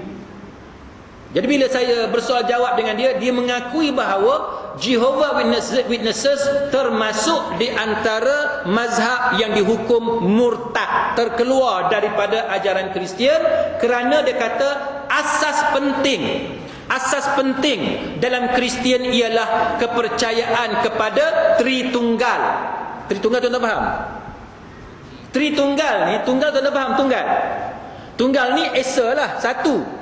Ketauhidan, mentauhidkan Allah, satulah tu kan. Tapi dia percaya bahawa mentauhidkan Tuhan ni, mengesakan Tuhan dengan cara 3. Pening lah ni. Pening. Sebab tu dia panggil Tritunggal. Kita kalau tunggal lah, satulah. Dia kata tak, satu tu ada 3, satu tu ada 3. Kita kata kalau satu tu ada 3, maknanya 3. Dia kata tak, ada satu je. Pening. Sebab dia panggil Tritunggal. Dia panggil Tritunggal, Trinity. Jadi dia kata asas paling penting kepercayaan dalam Kristian untuk mengatakan bahawa kamu tu Kristian, mestilah kamu percaya kepada Tritunggal, percaya kepada Trinity. Jehovah Witnesses dia tak percaya. Dia kata macam mana kita nak percaya kepada Trinity? Macam mana kita nak percaya bahawa Jesus tu Son of God? Sedangkan dalam Bible tidak disebut tentang Trinity, tidak disebut tentang Jesus tu anak Tuhan. Jadi sebahagian daripada pengikut Jehovah Witnesses, mereka keluar daripada mainstream aliran utama Kristian yang percaya kepada konsep Tritunggal ataupun Trinity. Itu contoh. Sama sebagaimana Yahudi pun satu agama yang mempunyai banyak mazhab, termasuk dalam masalah yang Syekh kita tanya tadi, iaitu di mana sebahagian daripada mereka mengatakan bahawa Yahudi hanyalah satu agama untuk bangsa Yahudi. Maknanya orang Melayu nak peluk agama Yahudi tak boleh. Tidak sah agama Yahudi dia kerana dia bangsa Melayu. Orang nak masuk Yahudi mestilah daripada keturunan Yahudi sendiri. Keturunan dengan agama sama, dikira sama. Orang putih, orang Inggeris nak jadi Yahudi tak boleh. Itu antara beberapa kelompok yang keras di dalam agama Yahudi yang mengatakan bahawa mana-mana orang lain yang memeluk agama Yahudi, maka tidak ada pemelukan dalam agama Yahudi, dan pemelukan mereka itu ataupun masuknya mereka ke dalam agama Yahudi, hukum dia tidak sah. Dia pun ada tak sah juga. Bukan kita je ada tidak sah, dia pun ada tidak sah. Tetapi ada satu aliran lain dalam Yahudi yang mengatakan bahawa agama Yahudi ialah agama yang boleh dipeluk, yang boleh diprofes. Maknanya orang boleh masuk. Maknanya engkau orang putih ke, engkau Jepun ke, engkau Cina ke, engkau India ke, walaupun engkau darah tu darah lain, tapi tiba-tiba engkau percaya kepada agama Yahudi, maka kami terima kamu sebagai orang Yahudi. Itulah contoh, beberapa contoh yang ada dalam Yahudi, dalam Kristian dan sebagainya. Wallahu a'lam. Ya. Kalau kita Islam berkembang kepada Islam, kalau itu berkembang kepada Kristian, jadi berkembang ataupun sekarang kita tengok jadi kita Islam saja, tapi tak kembang agama dia. Okey. Itulah yang jadi masalah bila tuan-tuan ikuti perkembangan kes penggunaan nama Allah, kan? Itu antara benda yang sekarang ni orang duk bincang panjang lebar. Sebabnya tuan-tuan sekalian, Islam ni satu agama yang mana kita wajib sebar. Kan Islam. Tuan-tuan pernah dengar tak? Tuan-tuan jangan bercakap tentang mazhab yang mengarut. Kita bercakap mazhab yang muktabar yang dalam Islam. Tuan-tuan pernah dengar tak? Ada mazhab dalam Islam ataupun imam mujtahid dalam Islam yang mengatakan bahawa Islam ni tak boleh disebar. Islam ni eksklusif untuk orang Islam sahaja. Ada tak? Tak ada. Islam wajib kita sebar. Kita jumpa orang Cina ataupun yang duk kerja satu pejabat dengan kita, tuan kena fikir ikhtiar, macam mana aku nak sampaikan Islam dekat dia. Kalau tak boleh bercakap dengan dia, paling kurang dakwah bil hali, dakwah dengan keadaan. Macam mana? Kita nak cakap tak reti, contohnya lah. Nak cakap tak reti, ilmu tak ada, ataupun tak confident nak cakap, ataupun takut dia marah dan sebagainya, ataupun ada peraturan pejabat dan lain-lain. Paling kurang dakwah bil hali, dengan keadaan. Tunjuk contoh yang baik. Kerja bagi nampak rajin, produktiviti kita bagus, disiplin kita bagus, keboleh percayaan kita, kena tunjuk benda-benda macam tu supaya dia tengok, wah, hebatnya orang Islam pribadi dia. Ni dak tuan-tuan. Orang Islam hak banyaknya mengarut. Saya ada mesyuarat dengan kawan-kawan kita daripada Kilang. Ada satu isu dulu, ni cerita lama. Satu isu tuan-tuan, masalah dia ialah hari Jumaat setengah-setengah Kilang dia tak bagi pekerja dia keluar. Jadi Persatuan Kebajikan Islam ni duk mesyuarat berulang kali dengan majikan. Akhirnya majikan setuju, iaitu setiap 3 minggu seorang boleh keluar, paling kurang boleh dapat sekali. Tuan faham kan? Sebab dia macam ni, setengah orang Melayu kita faham ponteng sembahyang Jumaat boleh. dia faham lagu tu. Boleh ponteng sembahyang Jumaat selagi tak cukup 3 kali. Cukup 3 kali munafik. Dia kira lagu tu. Cukup 3 kali munafik. Maknanya untuk mengelak jadi munafik, ponteng 2 kali tak apa, kali ketiga baru kita pergi. Ni pun haru tuan-tuan. Mengaji hati macam mana. Sebab tu kita kena mengaji cara betul, menghadap tok guru, tanya soalan, bagi faham. Ni belajar, jumpa kat mana kita tak tahu, dia pergi faham. Ponteng Jumaat 3 kali boleh, tak boleh. 3 kali tak boleh. Mana 2 kali boleh. Jadi satu kilang ni dia setuju bahawa akan buat rotation. Rotation ada giliran. Berapa orang keluar, berapa orang jaga mesin. Tiba-tiba kilang ni kemudian daripada asalnya dia benarkan pekerja dia keluar untuk sembahyang Jumaat, tiba-tiba dia buat keputusan dia cancel benda tu. Dia cancel. Sebab apa? Sebabnya ialah dia dapati bila tiba giliran budak-budak kita yang Islam ni semayang, dia tak pergi semayang, dia pergi tidur kat mana-mana. Jadi saya tanya dengan wakil syarikat, budak Melayu kita lah, budak Islam kita, saya tanya dia, adakah cerita tu company yang reka ataupun cerita tu betul? Jadi sahabat kita ni bagi tahu betul, masalahnya betul. Jadi budak kita ni yang buat perangai menyebabkan majikan tak percaya. Ni masalah dia tuan-tuan.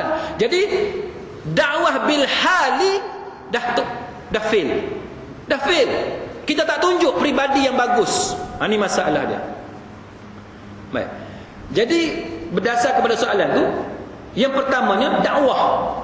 Dalam Islam tak pernah kita dengar Islam agama yang eksklusif. Baik, Kristian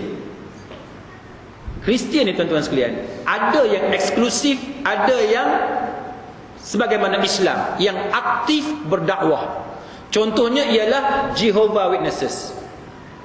Dan antara sebab Jehovah Witnesses, lain daripada masalah Trinity, antara sebab Jehovah Witnesses tidak disukai termasuk oleh golongan Church of England, mazhab Church of England, ialah kerana Jehovah Witnesses mempunyai mirip macam orang tabligh dalam negara kita. Dia tak suka lagu tu.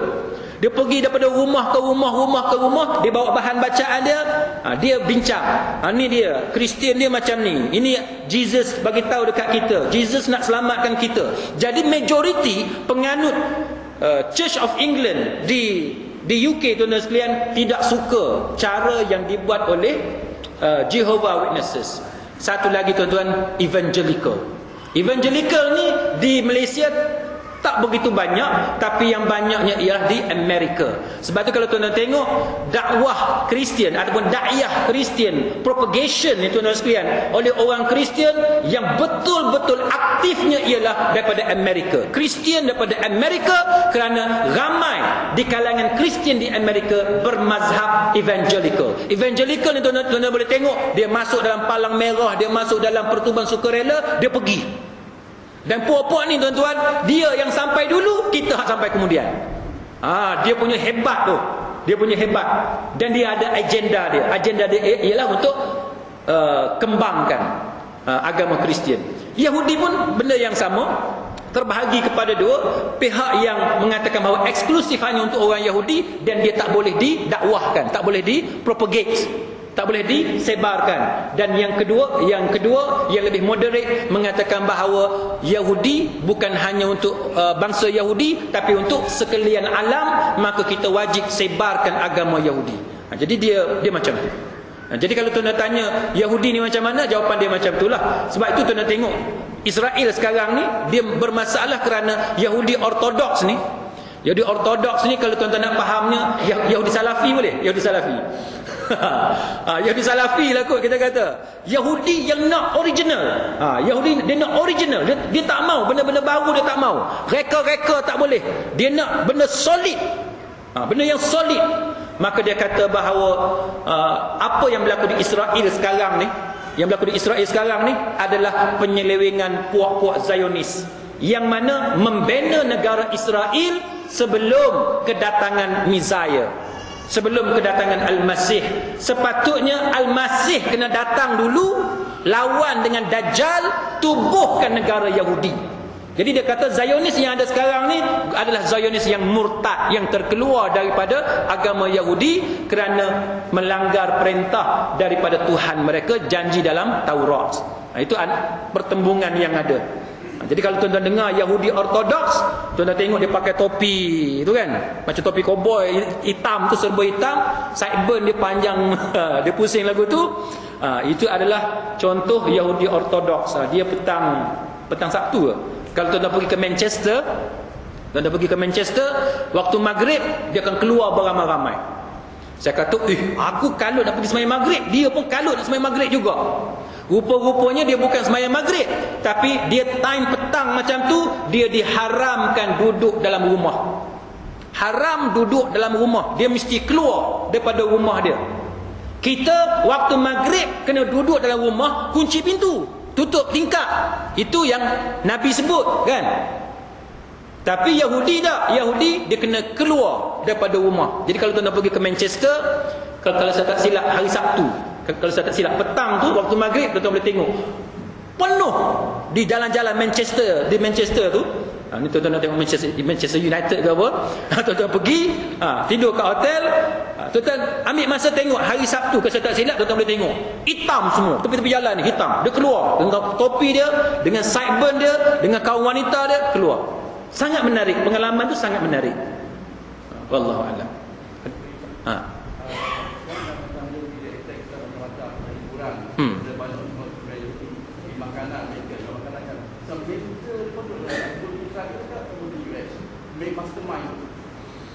Okey, wallahu a'lam. Soalannya ialah Yahudi ni dia buat macam-macam untuk rosakkan orang-orang Islam.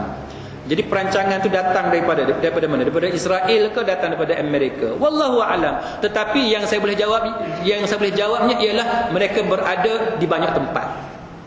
Mereka ada di banyak tempat. Contoh macam yang saya pernah cerita dulu kepada tuan-tuan tentang bagaimana mereka memburu Adolf Eichmann. Adolf Eichmann ni tuan-tuan ialah seorang tokoh Nazi dalam peristiwa Holocaust, kan? Holocaust yang memakan korban, pakar buat anggaran saja, buat anggaran antara 2 juta hingga 8 juta kematian hasil daripada ethnic cleansing yang dilakukan oleh Nazi Jerman. Kalau tuan-tuan masih ingat kan, dalam Perang Dunia Kedua, antara tokoh yang melaksanakan final solution, dia panggil final solution pada zaman pemerintahan Nazi Jerman, seorang tokoh nama dia Adolf Eichmann. Adolf Eichmann ni tuan-tuan sekalian, kerja dia ialah dia pilih berapa ramai Yahudi untuk dia bunuh. Dia sediakan kereta api dengan landasan pergi satu tempat untuk dia bunuh dengan bilik gas yang tuan-tuan tahu kan, gas chamber dan sebagainya. Dia sedia dah tempat dan dia buat satu rancangan yang sangat licik. Dia hantar berapa ratus orang naik kereta api pergi ke final solution. Nanti dia akan suruh orang Yahudi kat sana tu, yang pergi kat sana, tulis pengalaman duduk di tempat final solution ni. Dia tulislah seronok duduk kat sini apa semua ada makanan, ada tempat selesa apa semua. Postcard tu dia akan hantar ke Jerman, yang mana Yahudi yang masih belum pergi lagi ni. Yang dah tulis postcard tu, yang dah sign apa, dah hantar, dah post tu, dia bunuh habis. Jadi kawan-kawan dia Yahudi yang duduk dekat Jerman ni, yang dikumpul daripada benua Eropah yang dikuasai oleh Nazi Jerman ni, satu-satu pergi, satu batch berperingkat pergi. Oh, dia kata, oh ni tempat ni bagus. Jerman dah buat bagi, Nazi dah buat bagi elok untuk kita duduk, penempatan baru untuk orang Yahudi. Maka orang Yahudi yang percaya semua pakat pergi. Jadi Adolf Eichmann ni tuan-tuan sekalian, bila berakhirnya Perang Dunia yang Kedua, semua pemimpin Nazi pakat lari habis. Sebab apa? Sebabnya mana-mana yang dapat ditangkap, dibicarakan, semua dibunuh, dihukum bunuh. Sebab jenayah perang. Jenayah perang. Maka Adolf Eichmann termasuk tokoh Nazi Jerman yang kemudiannya melarikan diri ke Argentina. Jerman, tuan-tuan tahu Jerman kan? Benua Eropah, dia pergi lari ke Amerika Selatan, Argentina. Dia tukar nama dia tukar identiti dia, tapi kesilapan dia ialah dia tidak tukar surname. Dia tak tukar surname isteri dia dengan surname anak dia. Itu yang menyebabkan CIA dan Mossad berjaya mengesan di mana Adolf Eichmann berada. Maknanya apa? Yahudi yang duk merancang ni, dia berada merata tuan-tuan. Dia bukan duduk di satu tempat, merata. CIA yang Amerika pun Yahudi guna. Siapa yang tak faham surname ni, bahasa mudahnya nama keluarga lah, nama keluarga. Kan? Kita orang Melayu tak ada nama keluarga. Yang kita ada bin, son of, kan? Kita ada bin, son of. Saya anak kepada siapa? Kita ada yang tu. Tapi surname ni, katalah tuan-tuan ada 6 generasi dulu, katalah nama Ahmad tu kita akan guna sampailah kepada tok kita, moyang kita, tok kita, ayah kita, sampai kita, anak kita ni semua akan guna nama keluarga Ahmad. Ada lagu tu. Itu yang kata nama keluarga tu. Jadi bila kahwin perempuan yang berkahwin dengan seorang lelaki, perempuan tu akan guna surname suami dia. Perempuan akan guna surname suami dia. Sebab tu saya, tuan-tuan sekalian, bila saya duduk di England, masalah utamanya ialah surname. Nama saya Ahmad Jailani bin Abdul Ghani. Isteri saya nama Rasidah binti Omar. Orang putih ingat, bila saya bin Abdul Ghani, isteri saya pun bin Abdul Ghani lah. Jadi bila saya kata isteri saya surname dia Omar, dia pun pelik. Oh, your girlfriend. Hampai punya putih. Dia kata aku ada girlfriend pula. No, it is not my girlfriend. She is my wife. She is my wife. Kita puas cerita kat dia. Dia tak faham. Lepas tu baru dia faham. Oh, budaya kamu ni tak ada surname. Dia tak faham. Bagi dia, semua orang tu ada surname. Jadi Yahudi ni tuan-tuan, menggunakan kemudahan CIA untuk mengesan di mana orang yang mempunyai nama Hackman. Habis dia cari. Dalam dunia ni dia cari. Nak cerita Yahudi ni hebat tak hebat? Tuan-tuan tengok dalam internet peta kan, Eropah, Jerman tu kat mana, Amerika Selatan tu kat mana, tuan-tuan boleh tengok dia punya jauh tu. Akhirnya mereka jumpa orang yang nama Hackman ni ada di Argentina. Maka dia cari, dia hantar orang-orang dia, Mossad ni, dia guna CIA, Mossad guna CIA, Mossad dapat maklumat ni, Mossad hantar tuan-tuan sekalian. Perang habis tahun berapa? 45 lebih kurang lah. Lebih kurang lah. 47 ke? 45. Lebih kurang 45, 1945. Dia dapat tahu Hackman, orang yang nama Hackman ni penghujung tahun 50-an. Mana lebih kurang 10 tahun lepas tu dia dapat information bahawa ada orang nama Hackman di Argentina. Dia hantar orang dia. Bila dia hantar orang dia, dia pergi cari kawasan-kawasan orang yang nama Hackman ni. Dia dapat tahu bahawa ada seorang anak remaja lelaki, budak lelaki yang muda, nama surname dia Hackman. Jadi Mossad ni tuan-tuan, dia upah satu perempuan Yahudi untuk jadi girlfriend, untuk tackle budak lelaki nama Hackman ni. Tuan-tuan kena ingat, siapa yang ada Facebook, ada budak perempuan nak berkenalan, kena jaga-jaga. Entah Yahudi cari tuan-tuan, kita tak tahu. Dia nak bunuh kita pun kita tak tahu. Dia menyamar, dia cari mana-mana ni ada darah Yahudi, dia suruh jadi girlfriend. Akhirnya bila mereka duduk chatting apa semua ni tuan-tuan sekalian, akhirnya anak Hackman ni bawa girlfriend dia ke rumah. Bila dia bawa ke rumah, Adolf Hackman, dia menyamar. Dia tak mengaku dia ni ayah kepada anak dia. Dia kata bahawa saya ni pakcik. Kebetulan budak lelaki tu tak ada kat rumah, dia belum balik. Maka budak perempuan ni pun bercakap, tiba-tiba boyfriend dia tu datang. Bila boyfriend dia masuk dalam rumah, boyfriend dia panggil ayah dia dengan panggilan ayah. Dia panggil ayah. Dia tak tahu yang ayah dia memperkenalkan diri sebagai pakcik kepada budak perempuan tu. Budak perempuan ni lepas jumpa dengan keluarga Hackman, balik hantar report kepada Mossad. Bagi tahu apa yang berlaku. Pakcik tu kata dia ni bapa saudara. Boyfriend dia datang kata pak saudara tu bukan pak saudara tapi ayah dia. Maka daripada situ Mossad hantar wakil dia pula untuk tengok pergerakan Adolf Hackman. Dia tengok Adolf Hackman kerja di kilang Mercedes-Benz. Dia jadi mekanik. Dia tengok dia balik pukul berapa? Pukul 6 petang. Dia naik bas nombor berapa? Dia turun dekat padang permainan. Dia berjalan daripada tempat bus stop tu, melintasi padang permainan, balik ke rumah dia. Mossad tengok. Tiap-tiap hari dia tengok. Maka dia tahu waktu yang tetap pukul berapa? 6 petang. Dia turun dekat mana? Padang permainan, rumah kat mana? Dia dah tahu dah. Beberapa hari dia tengok. Maka akhirnya dia orang buat plan, buat letak satu kereta yang konon-kononnya rosak. Ada beberapa orang ejen perisikan Mossad duk tunggu. Maka tunggulah si Adolf Hackman ni datang. Pukul 6 tak ada. 6.30, lewat setengah jam, barulah dia turun daripada bas dia, bas nombor yang sama. Dia melintasi padang permainan, dia lalu ke tepi kereta tu. Mossad ni cerdik tuan-tuan, hebat. Dia punya perancangan dia licik. Dia lalu ke tepi kereta tu, ada dua orang yang duk tengok enjin kereta. Dalam kereta ada beberapa orang pula yang bersembunyi dekat cushion tu, dan ada orang lain pula yang bersembunyi di tempat lain. Maka yang duduk berpura-pura baiki kereta ni, dia menyapa Adolf Hackman dalam bahasa Spanish, dalam bahasa Spanyol. Dia menyapa Adolf Hackman. Bila dengar saja orang tu menyapa dia dalam bahasa Spanyol, dalam bahasa Spanish, dia dah rasa pelik dah. Dia pusing, dia lari. Tapi Mossad dah tunggu dah. jatuhkan dia, perebah dia, pegang kot belakang, bubuh dalam kereta. Bila bubuh dalam kereta, tuan-tuan, Mossad ni kata, engkau bising aku, kami tembak.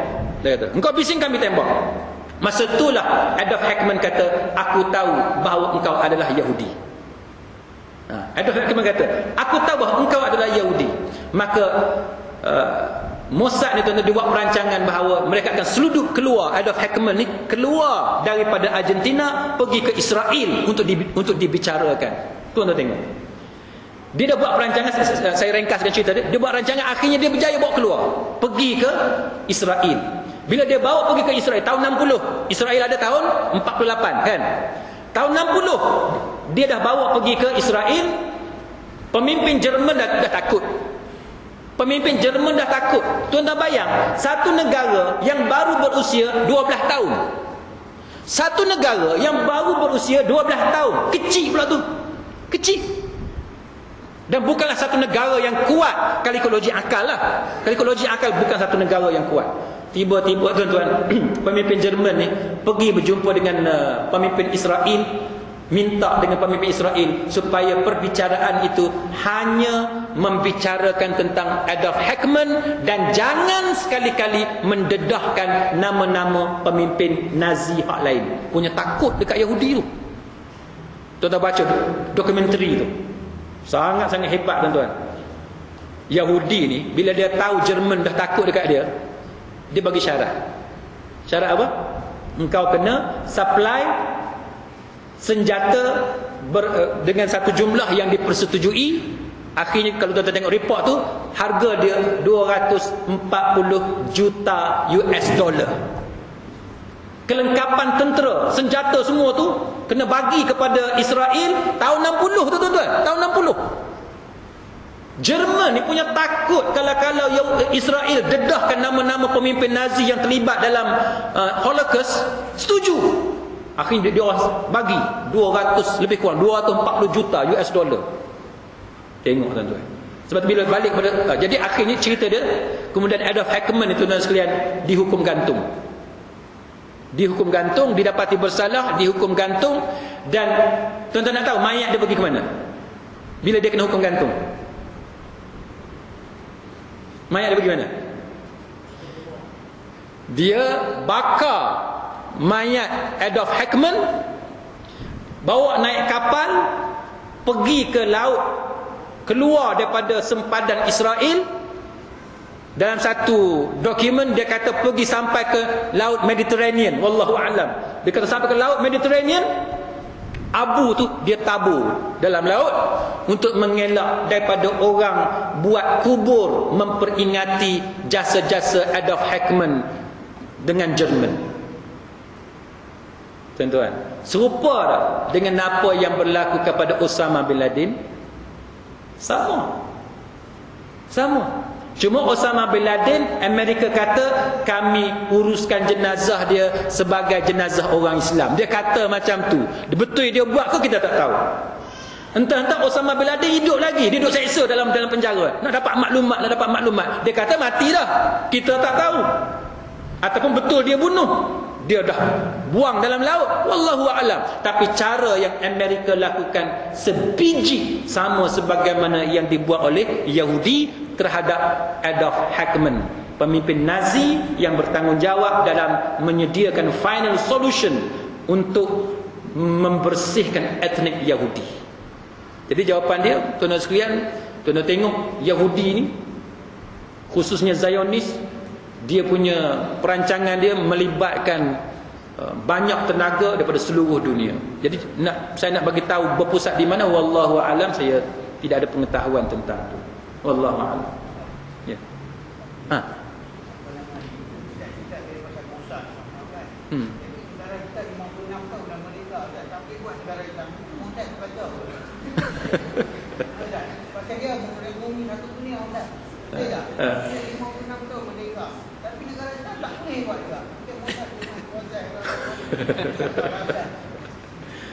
Wallahu alam.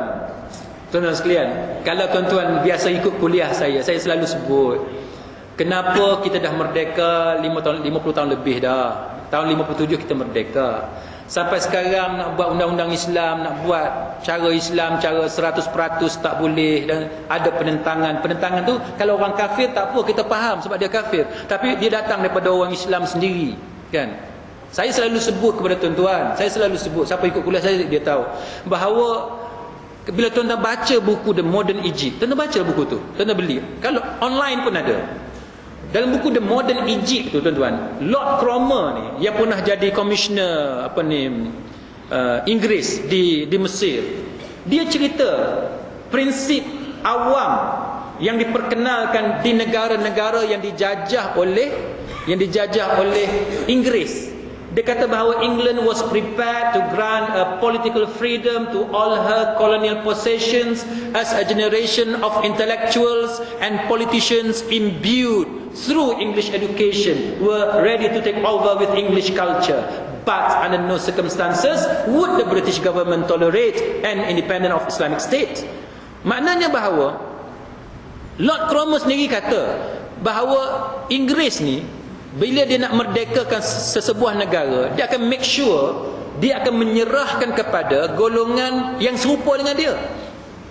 Yang serupa dengan dia, yang dia dah didik dah. Dan orang tu akan memerintah dengan budaya barat.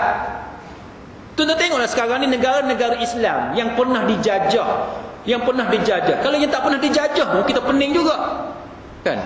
Tapi kita cerita yang pernah dijajah. Yang pernah dijajah ni tuan-tuan, cuba tuan-tuan tengok apa yang berlaku kepada negara-negara Islam yang pernah dijajah. Halangan tu, kalau kita ambil Turki contohnya, tuan-tuan boleh bayang tak, Turki satu negara yang dulunya pusat pemerintahan di Ottoman Empire, kan? Pusat pemerintahan Ottoman Empire. Tapi macam mana Turki itu kemudiannya menjadi tali barut kepada Amerika. Tuan-tuan boleh bayang tak? Macam mana dia kalahkan Empire Islam Uthmaniyah Turki itu. Akhirnya Turki ni sampai begitu lemah. Tidak ada dah pride, kemegahan dengan Islam yang satu masa dulu menjadikan Turki antara Empire Islam yang sangat besar. Dunia tu separuh tu di bawah pengaruh Turki pada satu ketika. Tapi apa jadi kemudian? Kan? Kemal Atatürk. Tuan-tuan boleh tengok Kemal Atatürk ni tuan-tuan sekalian, peninggalan dia, cuba tuan-tuan tengok. Sampai tahap akhirnya orang Turki rasa kalau pakai tudung ni kira sangat-sangat jahat. Pakai tudung ni kira sangat-sangat jahat. Sekarang ni lepas Turki diperintah oleh Erdogan, oleh Refah Partisi gagal di bawah Erbakan gagal dengan Refah Partisi. Kemudian sekarang ni AKP di bawah Erdogan dan juga Abdullah Gül sekarang ni barulah berjaya sikit-sikit tuan-tuan sekalian. Nak ambil balik Turki tu supaya dia jadi Islam balik. Tu pun bukan 100%. Itu pun tuan-tuan banyak strategi yang dibuat, termasuk deklarasi Presiden dan juga Perdana Menteri oleh Recep Tayyip Erdogan mengatakan bahawa mereka menyokong sekularisme. Sampai tahap tu mereka terpaksa buat. Kita di Malaysia ni, teruk-teruk di Malaysia ni, kita belum lagi terpaksa mengaku sokong sekular. Tapi Erdogan tuan-tuan tak ada pilihan. Tidak ada pilihan. Sebab kalau tidak buat deklarasi, rakyat akan bangkit menentang dia. Rakyat tu menebal sekularisme tu. Pemisahan antara dunia dengan agama tu tebal. Tapi kebijaksanaan Erdogan ialah dia mentakrifkan semula sekularisme. Tu pandai dia. Dia kata sekularisme ni maknanya ahli politik tidak boleh campur tangan soal agama. Maknanya kalau keputusan berkenaan dengan agama, ahli politik tak boleh buat. Bijak dia tuan-tuan. Itu sekularisme yang dipegang oleh AKP, parti AKP. Jadi bila kita tanya soalan macam ni, jawapan dia kerana memang agenda penjajah antaranya ialah untuk memporak-perandakan, melemahkan negara Islam. Cuba tuan-tuan bayang dulu. Negara Islam ada berapa? Sebelum ada the nation state, sebelum ada negara berasaskan kepada bangsa, ada berapa negara Islam? Satu je kan? Khalifah Islam satu kan dulu kita cakap dulu. Kalau zaman Bani Abbasiyah satu, zaman Umayyah satu, kemudian berpecah tu kemudian lah. Tapi prinsip dia semua satu. Tapi apa yang berlaku lepas tu? Datang penjajah, dia pecahkan, divide and rule. Dia merdekakan hak tu, dia merdekakan hak ni, menyebabkan masing-masing ada pride yang sendiri, ada ego dia yang sendiri, tak boleh bersatu dah. Dan hari ni kita tengok banyak negara Islam, tapi mereka kuat atau lemah? Mereka lemah. Sebab masing-masing tak boleh bersatu. Setiap kali ada masalah berlaku di Arab Saudi, Amerika yang kena tolong. Orang Islam tak mampu nak tolong. Ada di tempat lain ada masalah, di Myanmar umpama, di Burma, orang Islam tak boleh tolong. Di Syria tak boleh tolong, di Mesir tak boleh tolong, sebab perpecahan yang berlaku di kalangan negara Islam, dan mereka tak mau bersatu di bawah satu bumbung. Itu antara agenda yang saya sering kali sebut berkenaan dengan Lord Cromwell, tuan-tuan. Wallahu a'lam. Ya.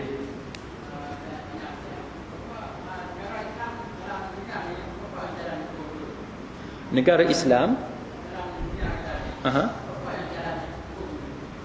jarang. Berapa negara yang menjalankan hukuman hudud? Okey. Ini soalan terakhir boleh 9 suku dah. 9 suku.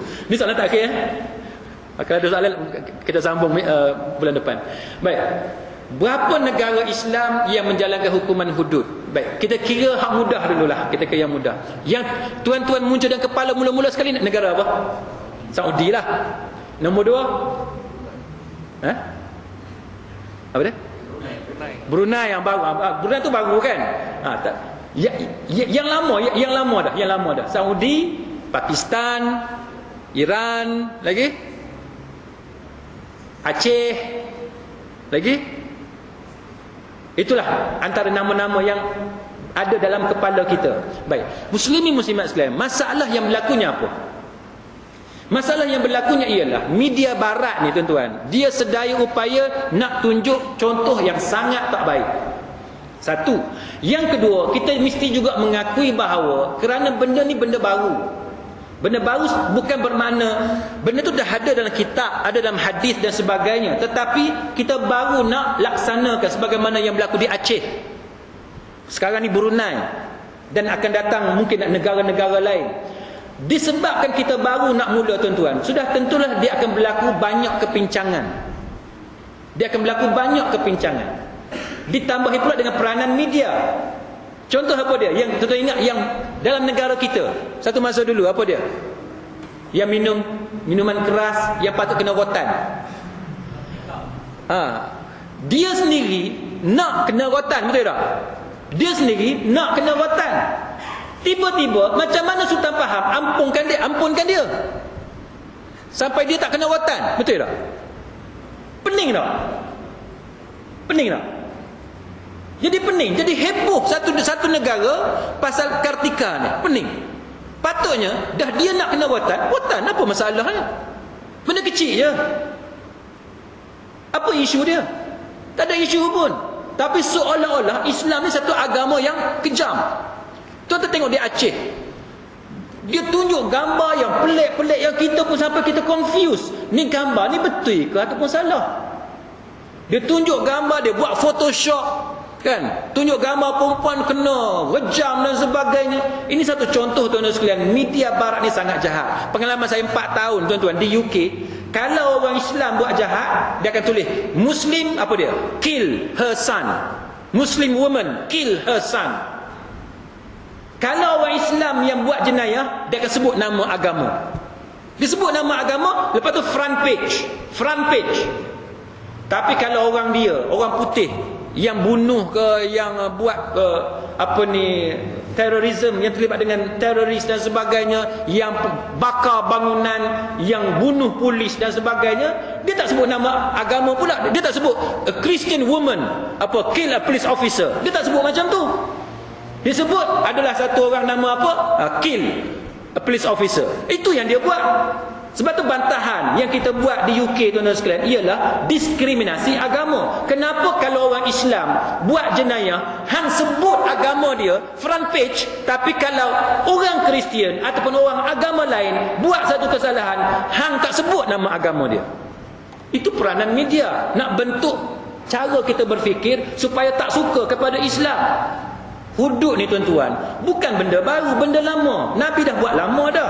Dan dia satu hukuman yang sangat adil dan very efektif. Tapi kerana peranan media mempengaruhi cara kita berfikir, menyebabkan kita orang Islam ni semua jadi serba salah. Bila bercakap bab hudud, semua jadi serba salah. Menyebabkan negara yang melaksanakan hukuman hudud semuanya dipandang sebagai serong. Itu pun bukan buat 100% pun. Buat hanya sebahagian. Jadi sekarang ni tugas kita, termasuk saya sebagai orang yang mempunyai kemahiran dalam undang-undang Islam, ialah cuba bagi kefahaman kepada masyarakat, hudud ni sebenarnya tak ada masalah. Cuma media, pihak tertentu sahaja yang create masalah, seolah-olah banyak masalah. Jadi saya minta maaf, saya berhenti cakap tu boleh? Boleh boleh terima kasih. Jadi saya minta maaf tuan-tuan, 9.20 9.20 saya minta maaf. Jadi muslimin muslimat sekalian, moga-moga kita mendapat manfaat daripada kuliah kita pada malam ni. Subhanakallahumma wa bihamdik, asyhadu an la ilaha illa anta, astaghfiruka wa atubu ilaik. Wabillahi taufiq wal hidayah. Wassalamu alaikum warahmatullahi wabarakatuh.